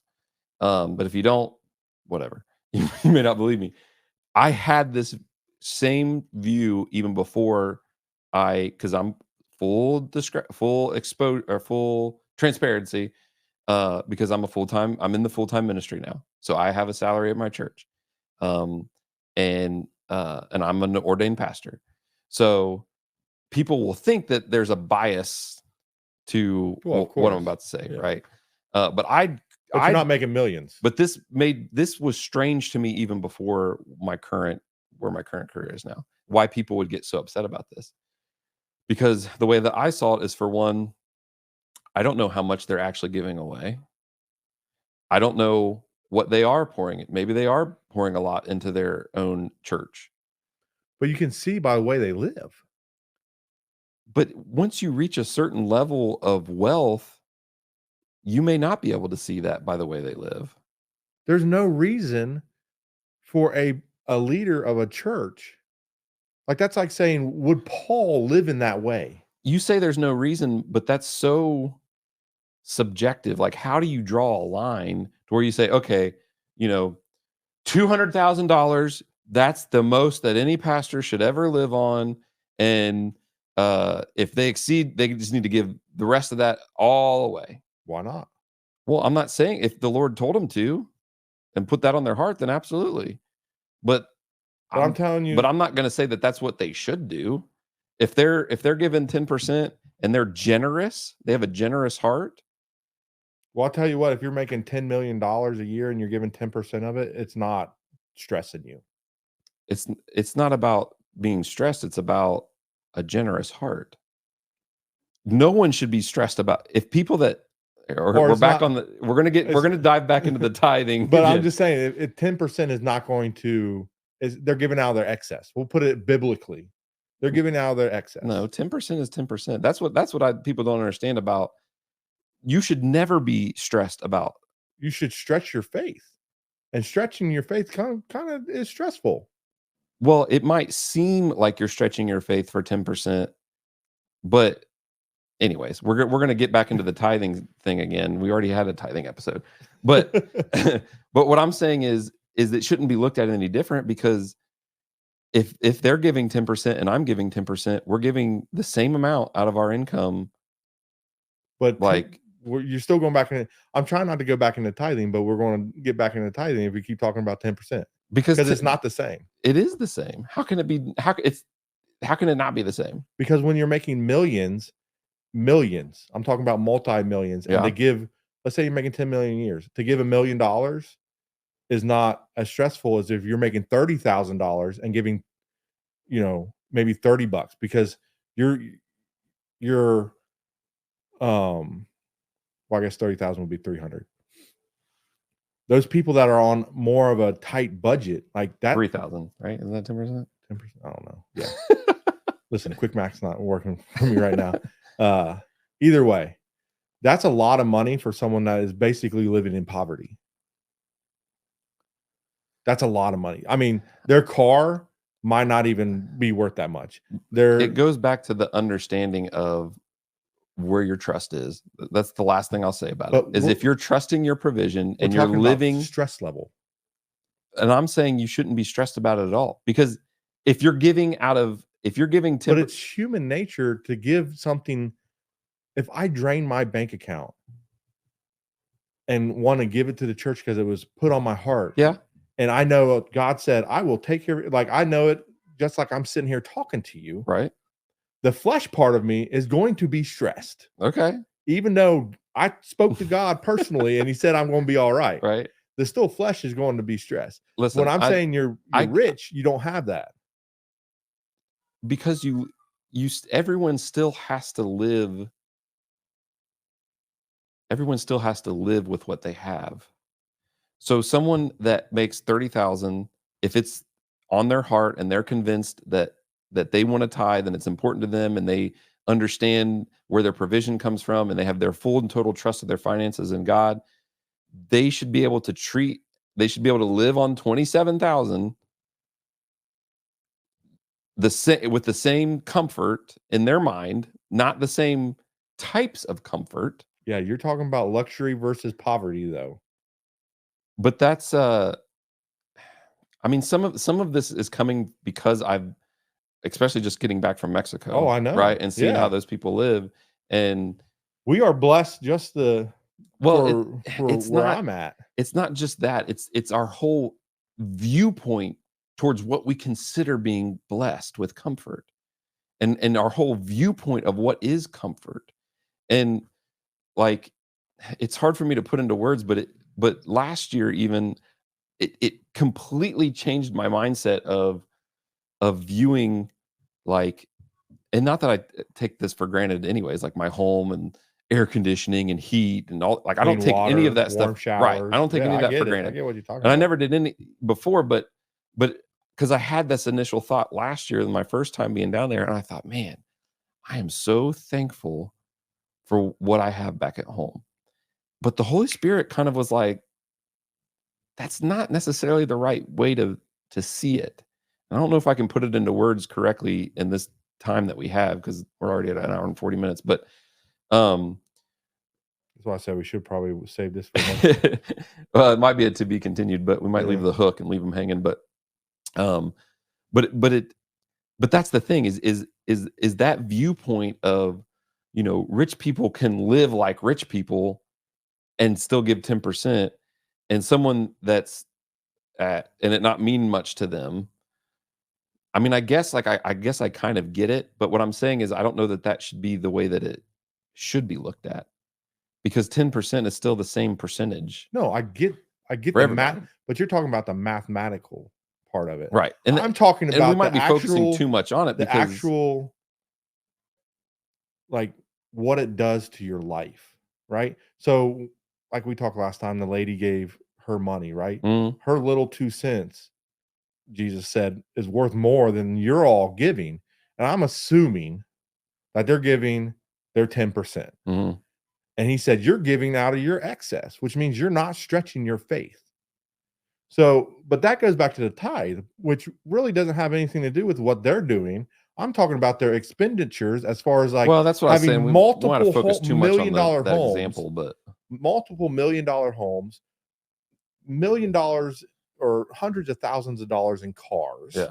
Like, these are worldly attributes. Here's maybe what the focus should be on, is we don't know how generous they are, regardless of how they're living. So to my question would Because be, someone that makes 30,000, their generosity will look different than what someone that makes 30 million, right? But it's still, the generous heart is still the same. okay, but what I'm saying The person is, that makes 30,000 still needs to have a generous heart, even though that might I'm talking hurt about different. preachers, though, specifically. Right. You can't compare them to Taylor Swift. And I get your argument there. I can understand, okay, maybe having a private jet or using a private jet when you're considered a celebrity as a preacher, maybe that makes sense. Okay. I didn't really view it as like them getting hassled and stuff like that. Now, Especially if you're doing kingdom work. Like, if you're going to fly to Germany and preach, and then fly to some other part of the world and preach, and then fly, like, how could you could make the argument you could do more kingdom work with a jet. I'm not saying that they should all have private jets. I'm just saying that's a plausible way to look at it. But also, Or you look at all way. these pastors that are doing with a lot less, doing, to me, just as much kingdom work, as long as everybody's doing what God is to calling me, them to do. These celebrity preachers are getting usually paid to go to the church or go to wherever they're speaking, so they're getting a salary from that. Mhm. So they're flying there, but all these other ones are making do with whatever they have, right? So my question, or not my question, my thought is, when I was reading kind of what Paul was saying as far as, like, what a preacher should do, because I looked it up, like, should preachers get paid? Mhm. Is it biblical? And it is. It Mhm. says, Yeah. If a preacher is dedicating their life to the church, Right. they should collect money from the church. Right. Now, if a preacher's not, like, dedicated solely, then they should have a job and should do a job and minister. Right. So I believe that. But I also believe, like, if you sat down and talked to Paul or Jesus and said, does a preacher need to have a Land Rover, they're going to say no. I mean, that's a style It is a worldly thing. desire. And In and of itself, that's not a bad thing to me. what, a worldly desire? Not To a have things worldly of this- desire, but like okay, let's say hypothetically, this podcast becomes one of the most successful podcasts out there. We reach Joe Rogan level, right? Joe Rogan signed like $100 million 10-year deal or something That's what with, we're looking for. with Spotify. If anybody wants to give us $100 million, we accept. Be the first. So let's say that this podcast takes off and that becomes a huge Right. income, right? Right. So am I all of a sudden now? I've had a generous heart. Nothing's changed about my generous heart. I'm generous now with what I have. I'd be generous with 100 million. So if you're making $100 million, let's say we build a different house. Now, me personally, that's not my style. Like, I don't think I would enjoy being in a giant mansion. There are things that I would like about having in a house, but I wouldn't want a big giant house. I don't think. I wouldn't want super extravagant, crazy things, but I like Mustangs. If I could afford it, I'd probably have a Mustang. And along with, it'd be nice. It'd be cool to have just an everyday driver car that's really nice, that has a lot of amenities in it. It'd also be really cool to have a truck and a motorcycle. Like, I love motorcycles. So like, would if I'm successful, if God downloads an idea in me, which he has, I believe that this was a part of God pushing me into something, or to write a book. If God downloads in me an idea to write a book and I become a New York Times bestseller and I have multi-million dollars, why is that a bad thing? And I'm still a pastor at my church. because you were called to be a pastor first. Like, that's your calling. So along with, but I like, could also be called to write a book that helps a lot of people, and I could what also I'm be saying called to is, do a so podcast that helps a lot of people. if you're making millions of dollars off of your podcast, you should still be able to leave meagerly as an example, because you took a role of being a pastor and not saying, well, I'm a pastor, God blessed me with all this money, so I get to buy all this cars and all this fancy stuff because it's my blessing. Why not? Because I don't think that's what a pastoral role is. I think just like when a celebrity or a sports figure takes something on, they got to kind of be careful what they do, because people look at them as an example. And I think, unfortunately, I'm not saying it's fair, but I think that a pastor is a shepherd for a flock. Well, absolutely. And so you're setting an example. And if you're a meager in your lifestyle, and you are humble in your lifestyle, I'm not saying you can't be humble and rich, but that's my take, is why can't you be humble and have those things at the same time? It doesn't show humility. Buying fancy things does not show humility in my mind. If I walk up and that's what I see about all these mega million churches, like they're just not, it doesn't seem humble, and that's the first take I see, and immediately I don't even want to listen to them, because you're looking at, they're living kind of for the world now. They're making their money off the church and their books. They might write a book, but that's God's word, right? So why not take all that profit that you make from a book and put it into the church? Why not do the things that?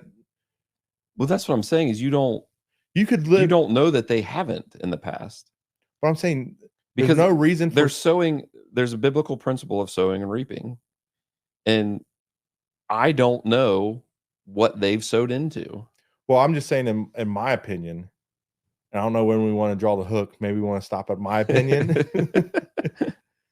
But if I decided to take on a pastoral role, I would limit my salary to probably like $500,000 a year, even if I was making millions of dollars. And that might change depending on the economy. But that's the thing is that's because I would take all that extra money. Let's say I'm making $10 million a year. I take 500,000 and take it for myself, right? And I take the rest, the $9,500,000, and I dump it back into the ministry, regardless of where it is. That is a huge impact, and that's what the pastors are supposed to do. But that's what I'm saying is you don't know that they're not doing that. And you don't know. They're beyond wealthy what we're thinking, because they have 3 or 4 multi-million-dollar mansions is excessive. See, we're talking about the fine line is where you're arguing. Like, where do you draw the... Now, I'm talking about... How do you draw the line? I'm talking about, you can't say that's not excessive. But that's the thing is how can at the same time, how can you say it's excessive? Because it's just living for the world. What's the purpose? What is the reason to have all that? Just because you want it? Because that's not what you're supposed to live for. I have a house here in my hometown near my family. We like to go to Florida, so I have a house in Florida so that we can go to Florida sometimes. And I'm just thinking of any reason why you might have more than... Yeah, but you don't need $1 million house to go visit once in a while. We're talking about necessity versus desire and want. But how do you say that? The Bible says it. The Bible sets a standard for what pastors... For how big a house should be? No. Well, but how they are saying. But how they are supposed to live. I guess what I'm saying is that if line, Paul could be rich, that I line bet he can would. keep changing. But I'm saying if Paul could have been rich, I'm sure he could have been rich. But how do we know he wasn't rich? Well, then he donated all his money back to what? Bail fee, because he spent most of his life in jail. Well, I mean, he had accommodations that other prisoners don't necessarily get. So maybe he was funded. Well, that's not what the Bible talks about. How he changed the Roman guards' hearts, and that's how he got his privileges. That or assumed. That might have been part of it. But so he's using God's word and blessing, not money.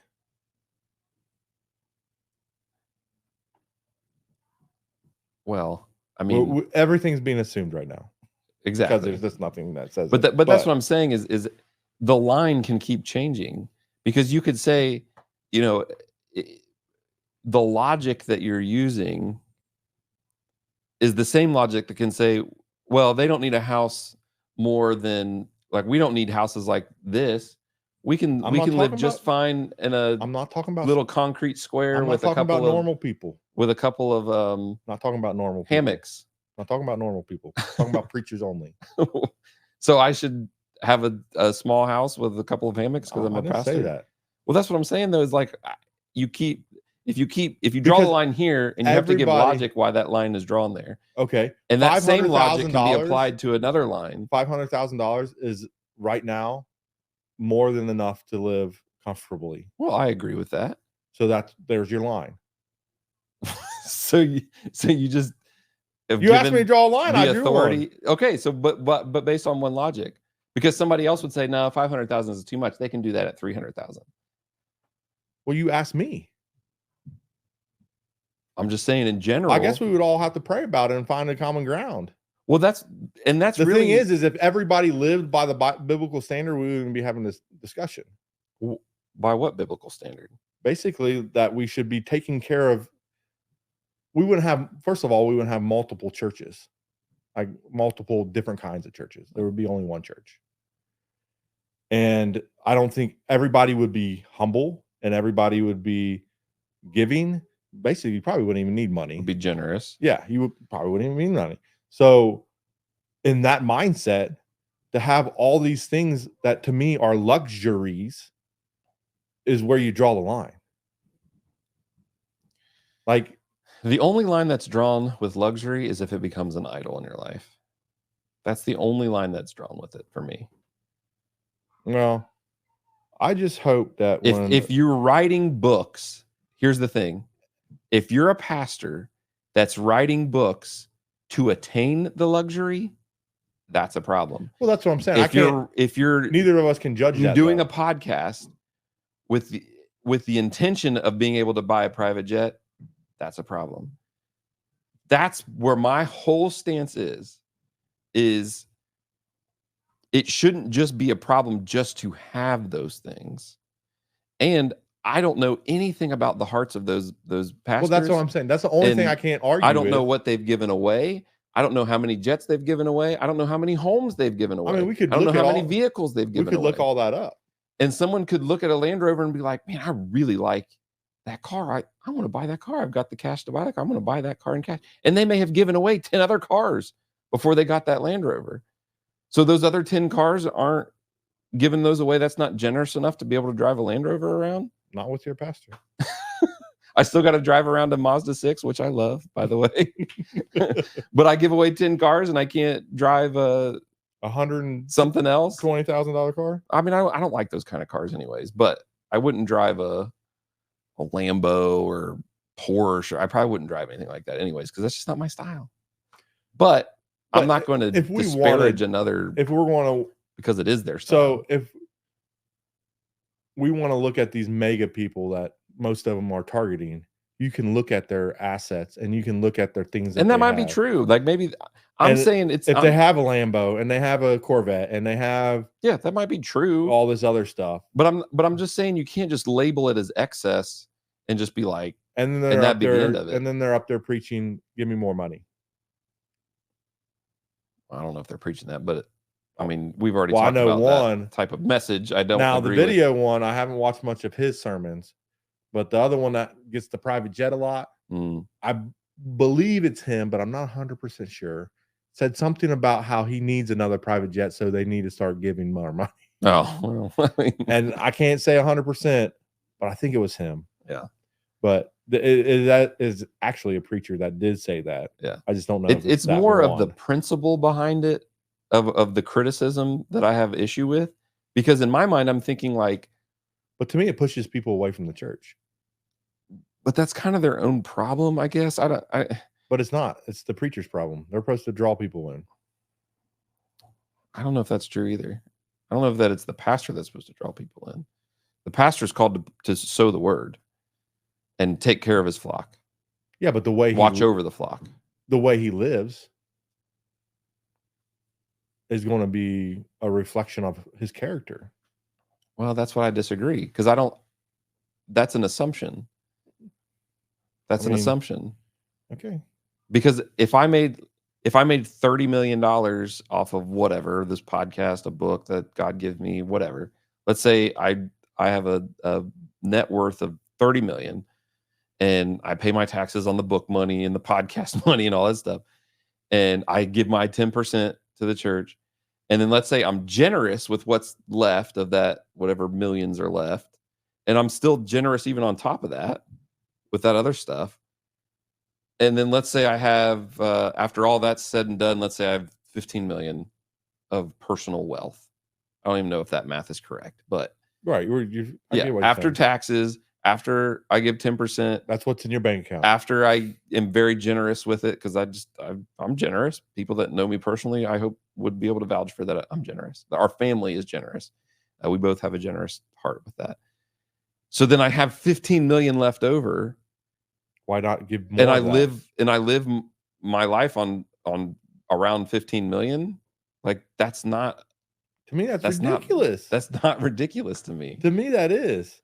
To me, if I was super generous and let's say I make, now the math's not going to math up, so hundreds of millions of dollars. I give hundreds of millions away. And I give another hundreds of millions away. And I got 15 million left over. I'm going to give probably majority of that away still. Well, if that's where your heart is for it, then that's where I think their heart should be. They should be able to live on basically their a moderate salary in their area. Wow, that's so like when you say that they should be able to, of course they should be able to live on it, but that doesn't make it bad that they have other forms of income. And they may not even take a salary. I've read that the one doesn't even take a salary from his church anymore. Which one? The one in the video. Oh, I don't know. I've read that he doesn't I take told you I didn't look out. I just thought that video. I've read that he hasn't taken a salary from the church in a long time, I think. So I just the principle of it doesn't jive with me to say like, oh, that's living in excess. Well, why is it living in excess for a pastor but not any other Christian? Because they're two different. That's like saying when our drinking conversation the other day, like why a leader shouldn't drink, even if it's not considered a sin. It's because they're an example. It's the same thing. But that's what I don't understand is why is that a bad example? Why is a pastor having a beer a bad example then? Well, I think that's more of there's more of a connection to negative outcomes, I guess, of consuming alcohol. Well, every bit of money that someone gathers wealth takes them further away from the kingdom usually. Because it's very hard for a wealthy man to enter the kingdom of God. That's true. So money becomes and that's where the idol. idol part of it comes in, right? Now, like we said, we can't judge their heart. All I'm saying is all the assumptions I'm having shows me that they're not humble about it. And you might be right. And I'm not saying they're not. I'm just saying the cut and dry line of that's excess and that's wrong. That's where I'm kind of like, everyone might be right in their criticism of these other wealthy pastors in the way that, because they might have idols in their life. They may be idolizing money, and that may be their intentions for why they write books or why they do speaking engagements. It may all be motivated by money, and that would be 100% wrong. But if God brings wealth into my life because it's a biblical principle of sowing and reaping, and what I'm sowing, and if I'm following what and listening to God about what I'm supposed to be doing, what he wants me to do, and if he downloads something in me that ends up making me millions, and I'm generous with it, and I give like that, I don't see anything wrong in that, because that's part of like God's promise. That's part of the promise of and the principle of sowing and reaping. So we've taken sowing and reaping so much in our society now that it equals money. Everything that is preached, it's a part of it. Yes. There's nothing in the Bible that says it's about money. It always uses as an example. Because it encompasses everything. It's right. not just reaping idolize money. Everything we have that's all sowing and reaping, tithing. If you reap what you sow, you give more money, your blessings, everything is money. Well, some of those messages are not right either. But I'm just saying, anytime you use sowing and reaping from a biblical standpoint in the church nowadays. But I'm using it only because that's what we are talking about as wealth. But you're right.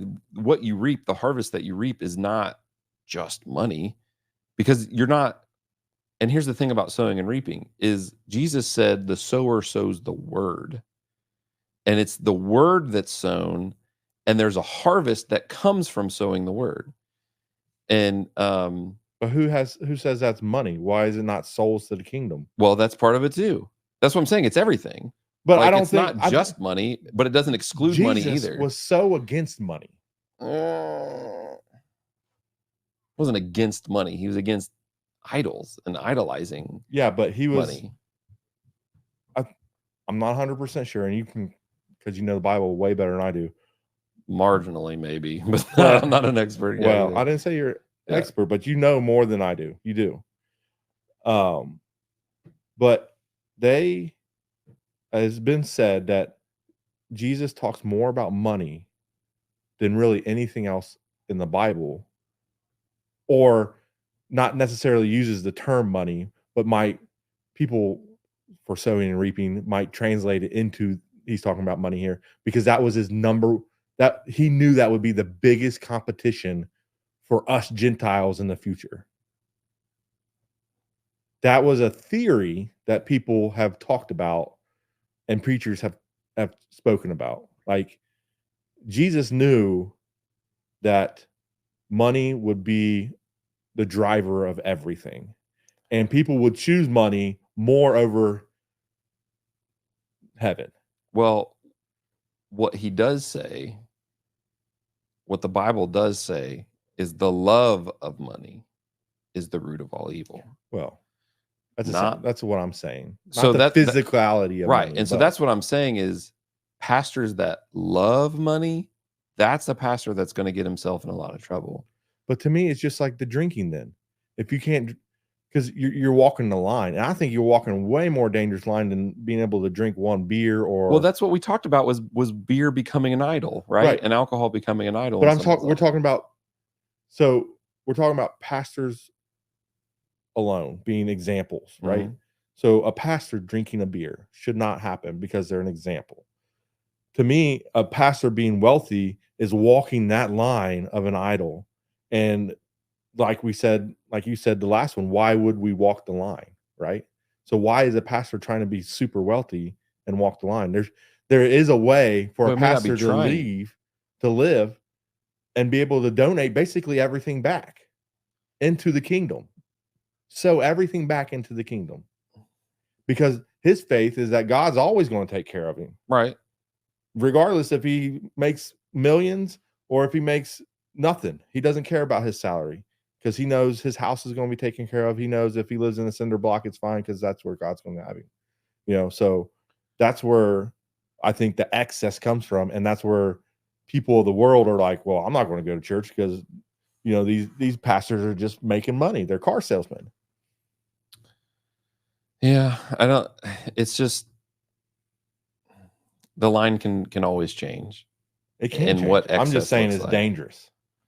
And I get that now I get that maybe pastors, well, and this is also subjective too, and what does flaunting look like, right? Like if I'm just living my life and now if I'm posting constantly like a Kardashian, like, oh, look at my car, look at all this stuff that I have. I can see how that's an issue from the standpoint of being a good shepherd and being an example of leadership and all this stuff. But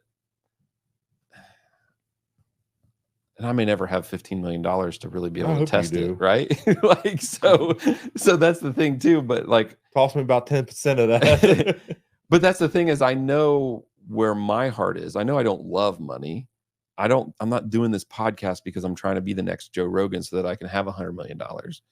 But that's where it comes from. Like, should a pastor even tempt himself with that luxury, like that amount of wealth? Because you're talking about, pastors are going to be held accountable at a different standard than a regular, person. Right.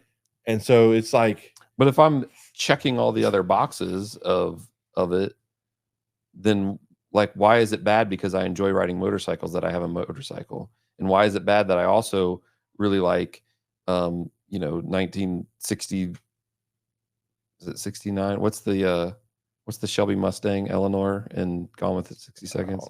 Late 60s. I don't even look at those cars. So I can't even fit in them. What if I have a late 60s and I really think those are cool? So I have a late 60s Mustang and then I have an everyday driver that I like, that's really comfortable and has a lot of amenities. And like that's what I'm saying. Like, I don't understand why, if I have the means to live that way because of other things that God has downloaded in me, and I'm generous and all those other things, like I just don't understand why that counts as excess. So because you're talking from someone that's not there right now.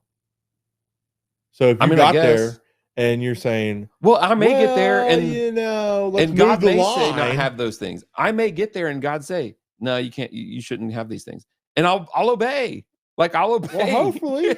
but I'm saying you're walking that line where the devil can get a hold of it and saying, then you move the line. Like you said, no, do I think having a daily driver, and if you like a luxury car and you like a motorcycle, sure, you can have those three things. That's not excess. To me, it's unnecessary, but I guess, like you said, where your heart lies, I can't judge that. But then you're like, well, I got all this other money, so, maybe a Lamborghini's fine too.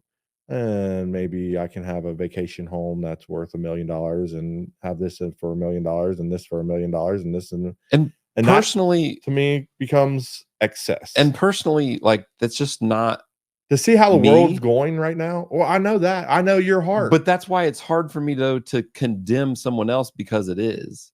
Because someone else can just as easily say, well, you shouldn't have a motorcycle and a classic Mustang and an everyday driver that's I don't even know what kind of everyday driver I would have, but like, because I'm not really into Chevy Colorado. I don't know if I Smells want like another dirty feet. Colorado, but something like a Cadillac. I don't know. I don't even know that I like Cadillacs, but I'm just throwing that out there as like a luxury car. There would be someone else that would say that that's too much too. Like, and it might be too that's much. what I'm saying. Like, it's just a constant, like, unless I'm driving some hoopty, like that's how I have to. I'm saying you could drive a reliable car. If it fits in a reasonable salary, then you afford the car. Who decides what's reasonable? I guess I do. You're asking me. But who? So that might just be your opinion on what's reasonable. But I look at things too as like, because I don't necessarily care what other people think.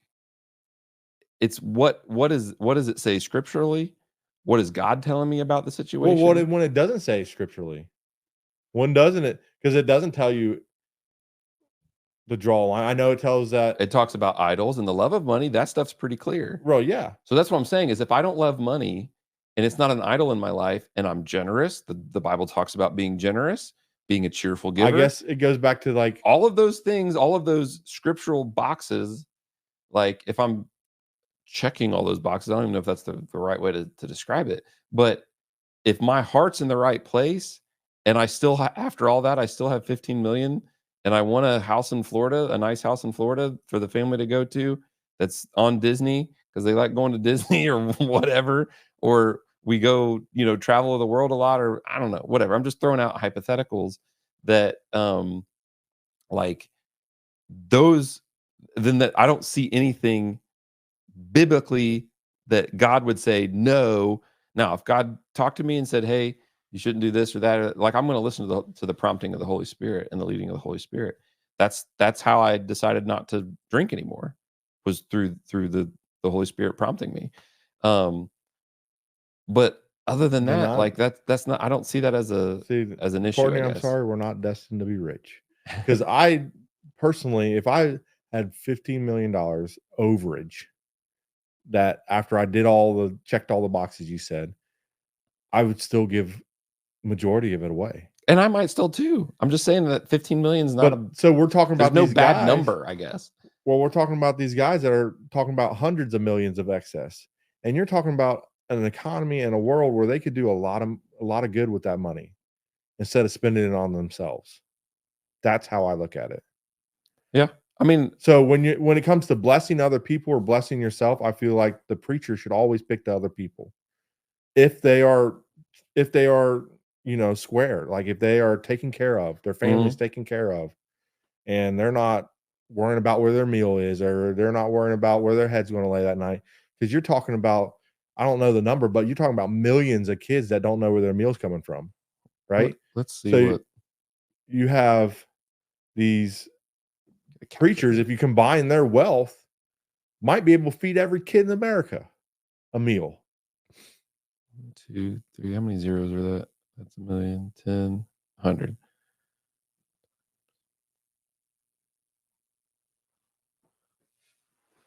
So even, let's say it's 100 million for easy math. Yeah. We'll say 100 million. 1% of that is $1 million. Now, what someone lives on with $1 million could look like excess to someone, but they literally gave away 99% of it. But you're still going to say that they're living in excess for $1 million when they've given away 99%? Mm-hmm. I don't know how you make that argument. Because you're a different role in life. No, I just think that's the total wrong way to look at it. Well, you can play the trumpet if you want to. But my saying will be, maybe I'll break this into 2 parts. That's how I feel about it. I don't know if I should release all 2 hours of this or break it into 2 parts. Probably break it in 2 parts because I don't think people can sit here and listen to 2 hours of it. Yeah, I don't know. We can try it out. Let's see. But that just seems I don't know. That just seems kind of a very extreme way to look at it. Yeah, so the guy's video that we watched, his net worth, since it's hard for them to track, his individual net worth is $50 million. Okay. So His maybe church, maybe he lives on his church takes in $43 million a year in collection. okay. So let's see if he takes money from his church. I'm pretty sure. Oh, he's got a that he doesn't. yacht. I don't know if you need a yacht as a preacher. What is he doing? Sailing to the Caribbean or something? I don't know, man. You can't have a boat. You can't go on vacation. You don't need no boat. Jonah went in a whale. Oh my goodness.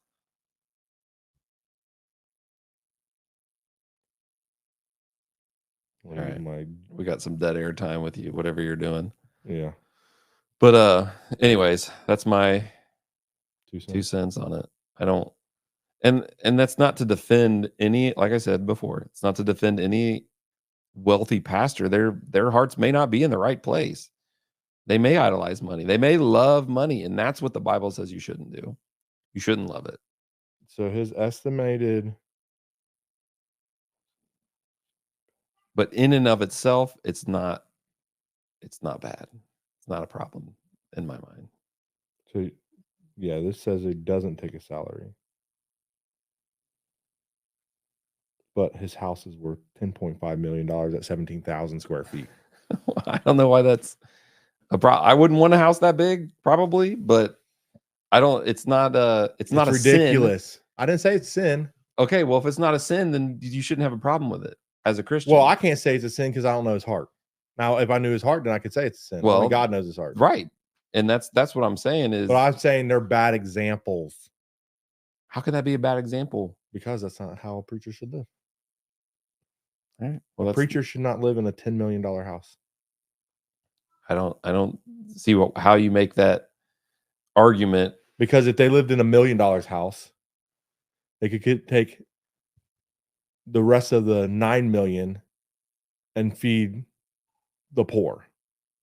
Just with that. Maybe they've already given 10 million and get fed more. The poor. There's always poor. Well, I'm just saying. There's no way there's no preacher in the world that makes enough money to feed every person. Again, I'm just saying they've given what they felt like. Line? Where's the line then? Where's the line? Where they're living comfortably. That's the line. Comfortably, where their water's running. They don't have to worry about food. They don't have to worry about what these poor and orphans and all these other people are doing. There would be people in Chocampeach that would tell you they're living comfortably. Who? In the village that I went to in Mexico. Well, that becomes a thing of not really knowing better. Why is that better? What do you mean? That's part of what the Holy Spirit was showed me down there. Was it's not about the things, right? Well, I'm talking about better. Someone living better. I'm talking about the things that I'm not talking about better as in like air conditioning, because that's a luxury. Some places in the South don't have air or heat, because it's not like Louisiana, because why would they need heaters down there, right? France, you cannot have an air conditioner or heater without paying like a ridiculous amount of money, and then it's like half of what we have because they're green initiative. So there's places that I get that don't have the luxuries, but I'm talking about what we would consider necessities as far as like hygiene things that would help your hygiene, as like warm water for showers, clean running sewers, just that stuff. Like Joel Osteen could take a bunch of his money and send it down to the place you went and basically give them all clean water and baths and whatever else they needed. That's what he could do with his money instead of having a 17,000 square foot house. That's what I'm talking about.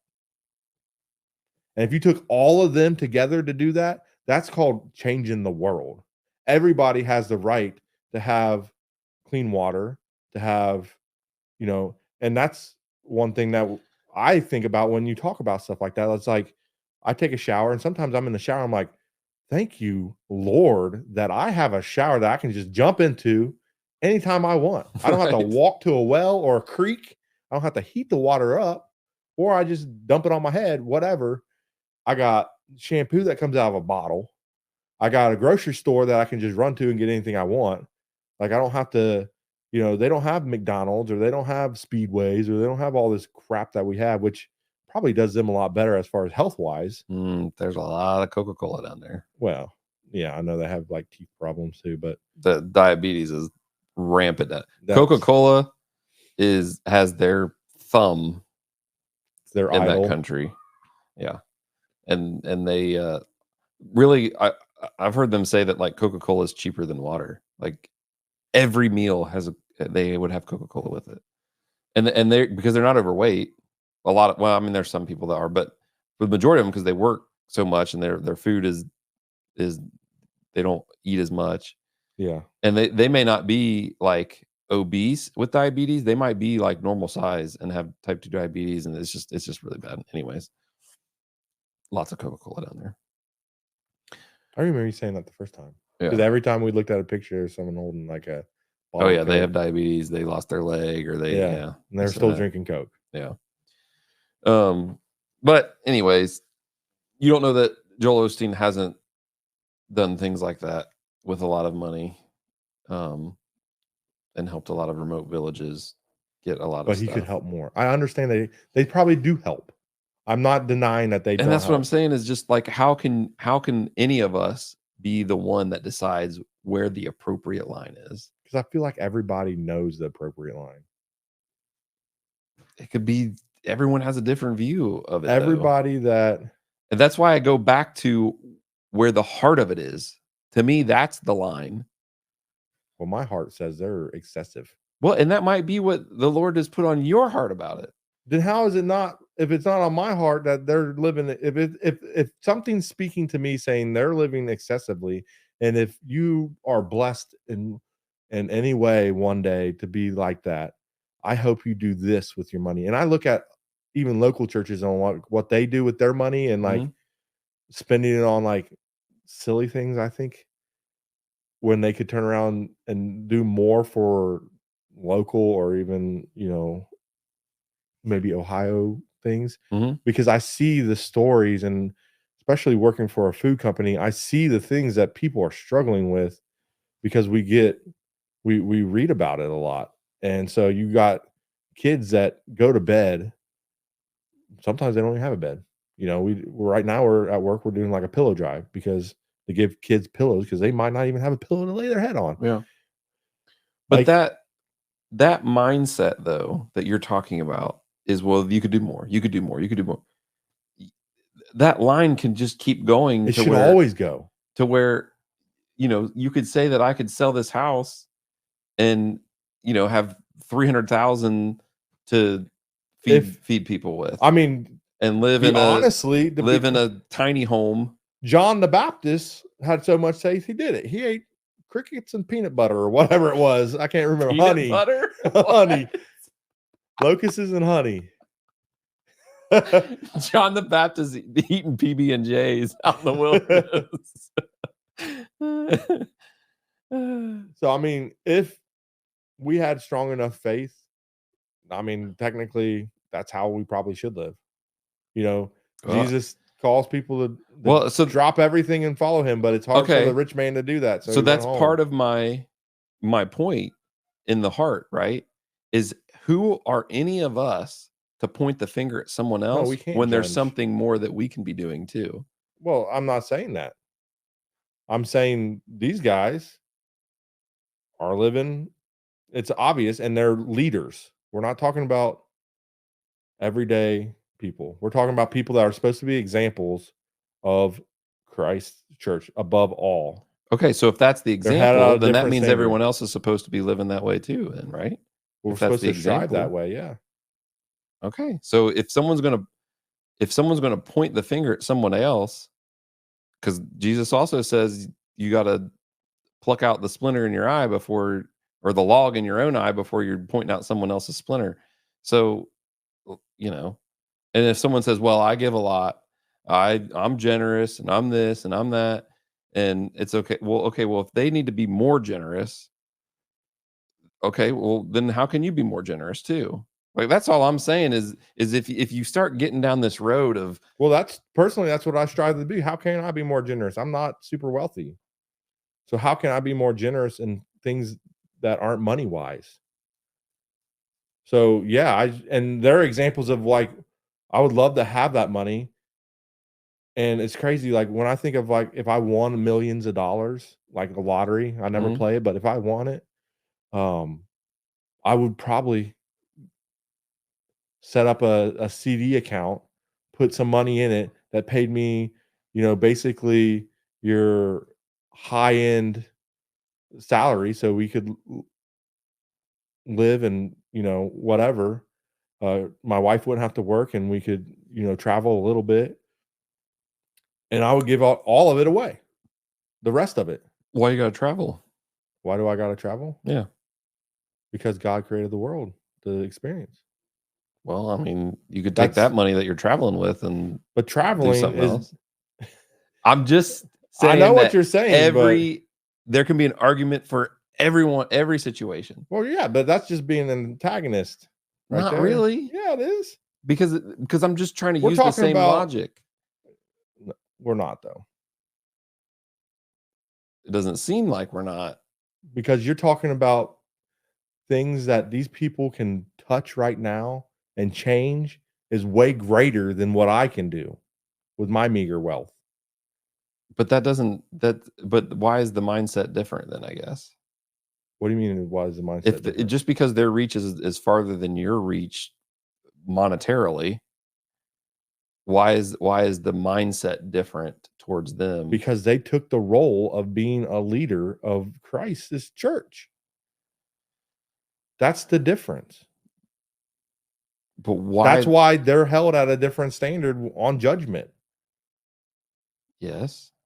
But again, Because they're I not don't know, we're supposed to kind of live like talking in we are. circles, but They're not supposed to but live if they're like an us. example, you keep calling them an example. So if they're an example, if that's how, then that's an example is how we're supposed to live too.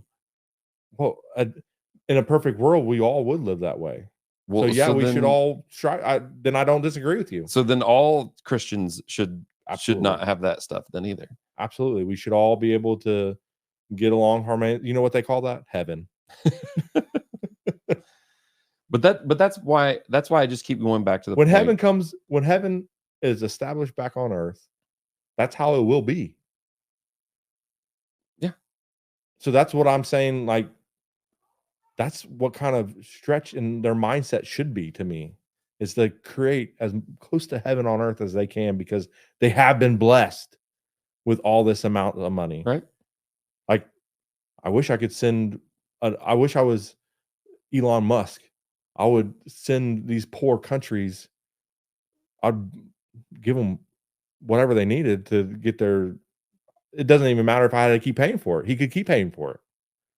He could build them wells and water and everything and still pay to run it. Like, it's just nothing off their back, Well, I mean, I guess that would be getting into maybe something different about what his actual wealth is, but Well, Elon Musk is also not a preacher, so yeah.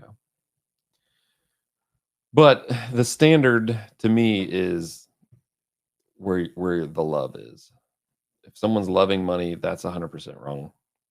No matter if you're a Christian or not, or pastor, like that's what Jesus preached against.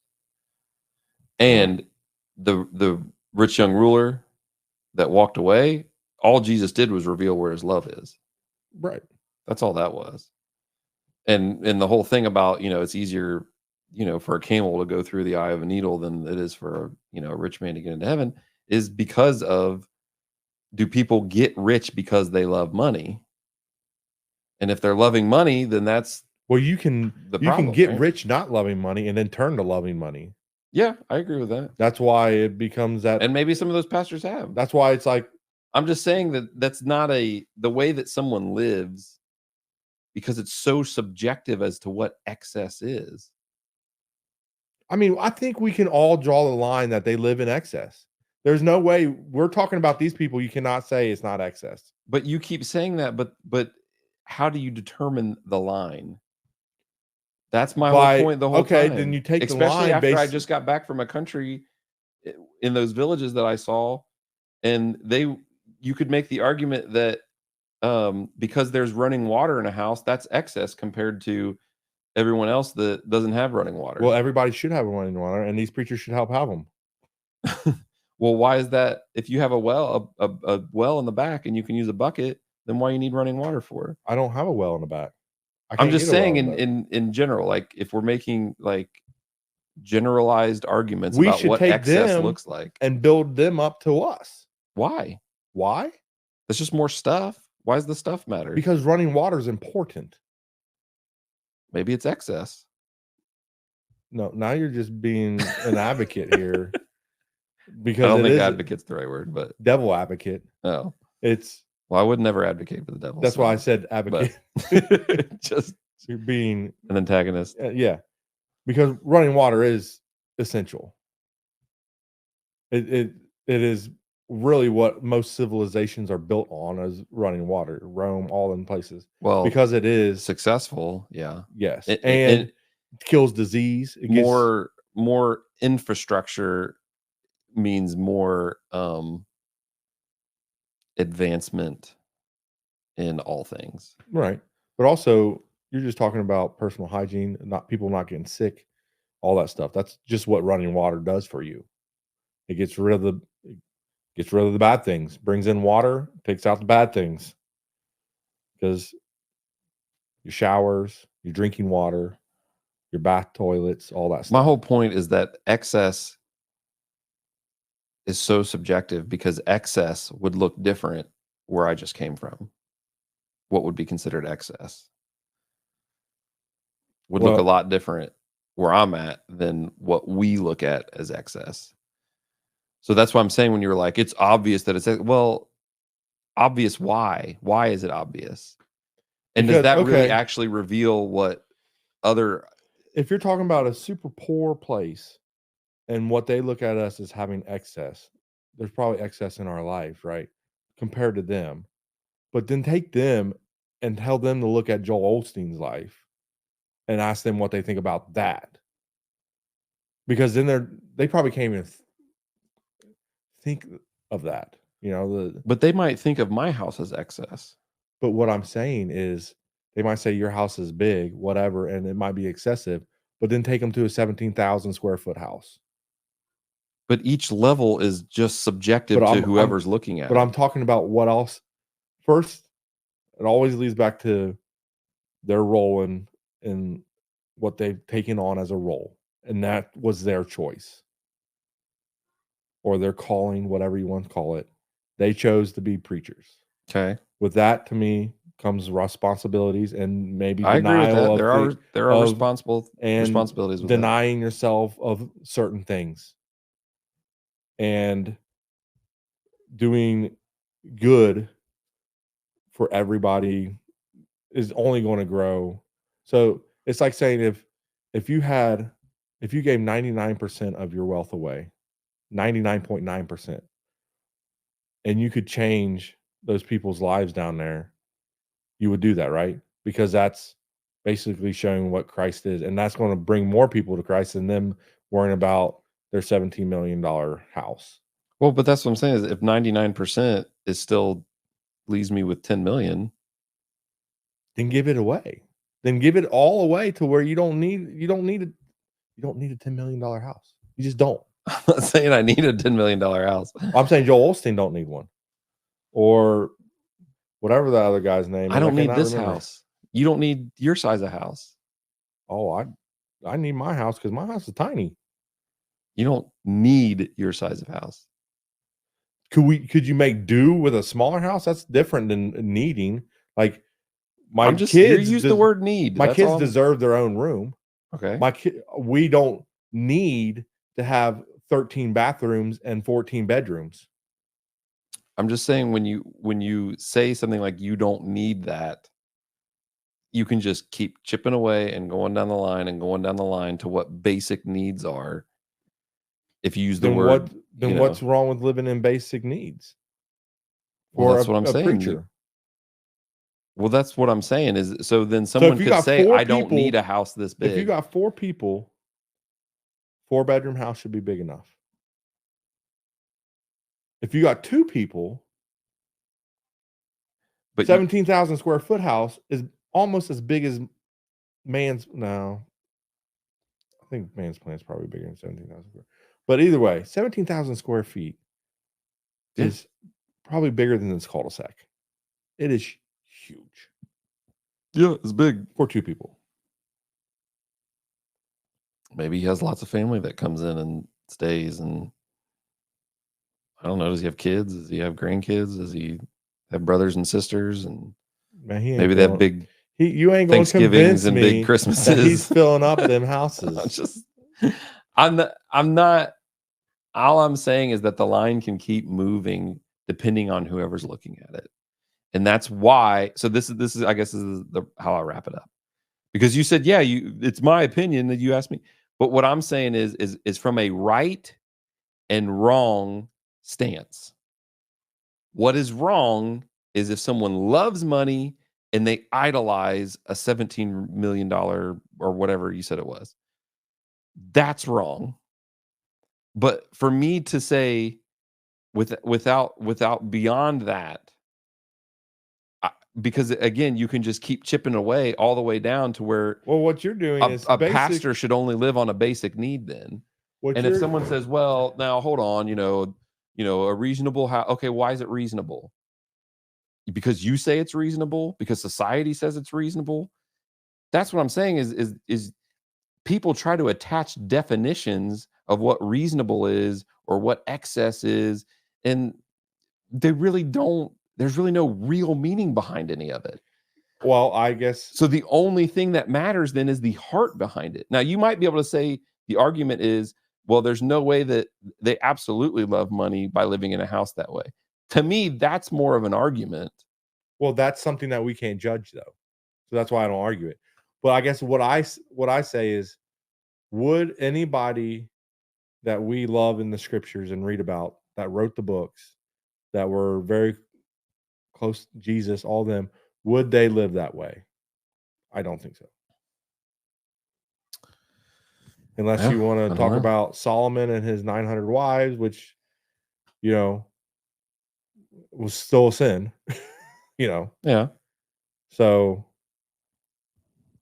but I don't think Jesus would. But see, Solomon's heart shifted in a couple ways that we know of because of the multiple. There's a setting on the balloons just went up, animated on here. I have no idea what happened. I did something with my fingers and it made balloons go up. I don't know. Anyways, there were things about Solomon's heart that we know shifted a little bit, right? Where he messed up. But it talks about what he asked for God is, and what God was pleased with is he asked for wisdom. Right. Right. That was at the beginning. And it was the wisdom that brought on the wealth. So it wasn't because, and he didn't ask for, so again, that's proof of the heart of not loving money. Right. And he, like, God blessed him with the wealth because of the wisdom, the wisdom that came with it. Blessed him with the wisdom, and he well, used it to get wealthy. It was maybe by default, I guess. Well, I don't know. It says that God, I have to read it, but it talks about God blessing him a lot too because of it, because he was pleased with what he asked for. So that's my only thing. They might live in, their hearts might be wrong in living in a however big house and all that. Like, you may be 100% correct in all of that. I'm just saying, on the surface, looking at it just in black and white, like, I'm never going to be, well, I guess I can't say never, but I am very, what's the word I want to use? Cautious. I don't know if cautious is the right word, but I just don't criticize rich pastors just for being rich. Like there has to be something that I they don't criticize show. them for just being rich. I criticize them for what they spend their money on. Well, I mean, that's kind of the So same thing, I no, guess. because But the way I look at it is that you're representing Jesus. And to me, if I ask myself, and would Jesus live that way? Or would Jesus expect any of his followers to live that way? I cannot for sure 100% say yes, Jesus would be okay with all that. I don't know if he would or not, but in my heart, it kind of says he wouldn't be because there's so much more. But also, Jesus knew way more than we did, and he right. on a different level, right? So we're still in our flesh. So to Well, me, I can't confidently say that that's what Jesus would do, you know? WWJD. well, and I agree with you on the if I don't ever really play the lottery either, but if I did and I won, like I'd probably give almost all of it away too, just because I wouldn't want. I don't know that that's the same as God giving me a book to write. Like that's like a different way to get money, I guess. I don't know, Well, but I also feel like even if I made a bunch of money off a book, I like seeing people around me taken care of, like my family. Like if I ever yeah, got the chance to where I could pay enough money for all my family to quit working, I would do it yeah. in a heartbeat. And I would probably be very generous too, and maybe I wouldn't own a yacht. Maybe we would just take a vacation that a yacht was included if I could, like it would be fun to just be on a yacht for, a couple days and experience that. But I don't know. I don't know how the Lord would navigate me through that, I guess, if I had that level of That's wealth. why he tells you not to be rich. He doesn't tell you not to be He rich. tells you not to be rich. He doesn't tell you not to be rich. That's again, that's where we separate, I guess. Is I think he doesn't because it's about the heart and the love I think he and tells you to stay idols. away from it. Just like you would say he would tell people to stay away from alcohol, he'd stay away from drugs because the sin there that is tied to money is so easy to fall in. And Yeah. that's why I mean, I can see that side of it, like I guess. Joel Osteen, you need to be poor. But pastors don't Give need to be money poor. away more. Pastors don't need to be poor. That's for sure. I don't think they should be poor. I said that. I think Yeah. they should live modest lives. But Modest. but again, there's another word that you give a definition to that, like, what does that even mean to live modest? Like everyone has a different view of what Webster modest is. has what modest is. Maybe, but how do you attach it to what?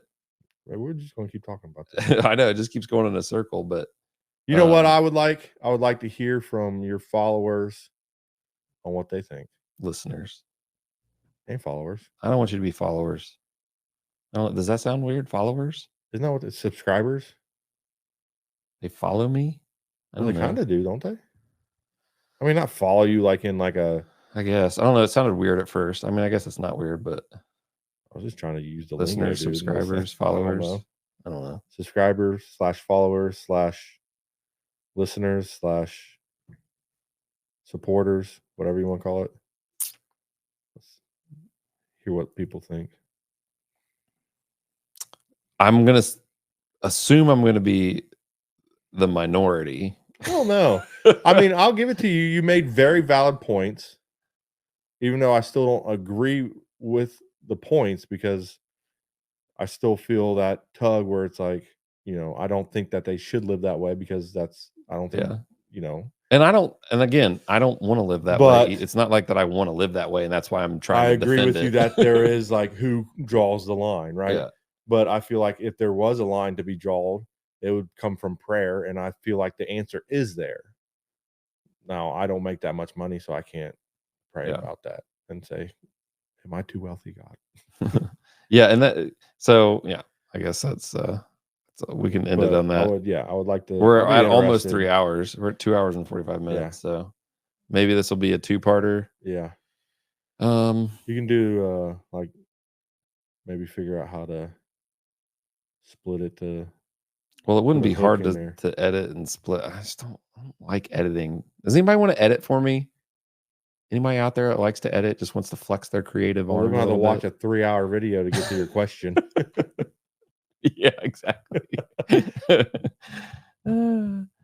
So, anyways, I don't know. I need to learn how to edit, I guess, but it's not something I found I enjoy We need yet. to It's just put. tedious, You know I what we guess. should do? We should put a timer, and we just don't go past that Well, I timer. don't want to do that because then I don't know. I mean, I guess there's in some ways we talked in circles some, We but got to draw a people line can just somewhere. people can just deal with it. Because I don't care. I don't necessarily. I'm not. In some ways, I'm not making these videos necessarily on who I think will listen. Like, I don't know. Like, I get what you're anyways. saying. You're not doing it for the views. You're doing it because, I mean, it's really fun. Yeah. Well, and I just like talking to you. Well, that's what I'm Like, we saying. It's haven't really done this in fun. years, right? I'm saying it's really fun just to And I sit just down want and to talk to talk. other people too. Right. Like, it's just cool. It's fun to do, but also you got to think of people's attention span. But maybe they'll listen a little bit and come back and listen a little bit more. I don't know. I mean, Joe Rogan talks this long and they don't cut it up. So We're waiting for that Joe Rogan contract. yeah. Hit me up, Spotify. I got you 71 subscribers. Just send the check in my mailbox. Yeah. And then we'll give it all away. I will give it all away. All right. I think that's it. All right. So that's our 2 cents. Bye-bye. Bye-bye.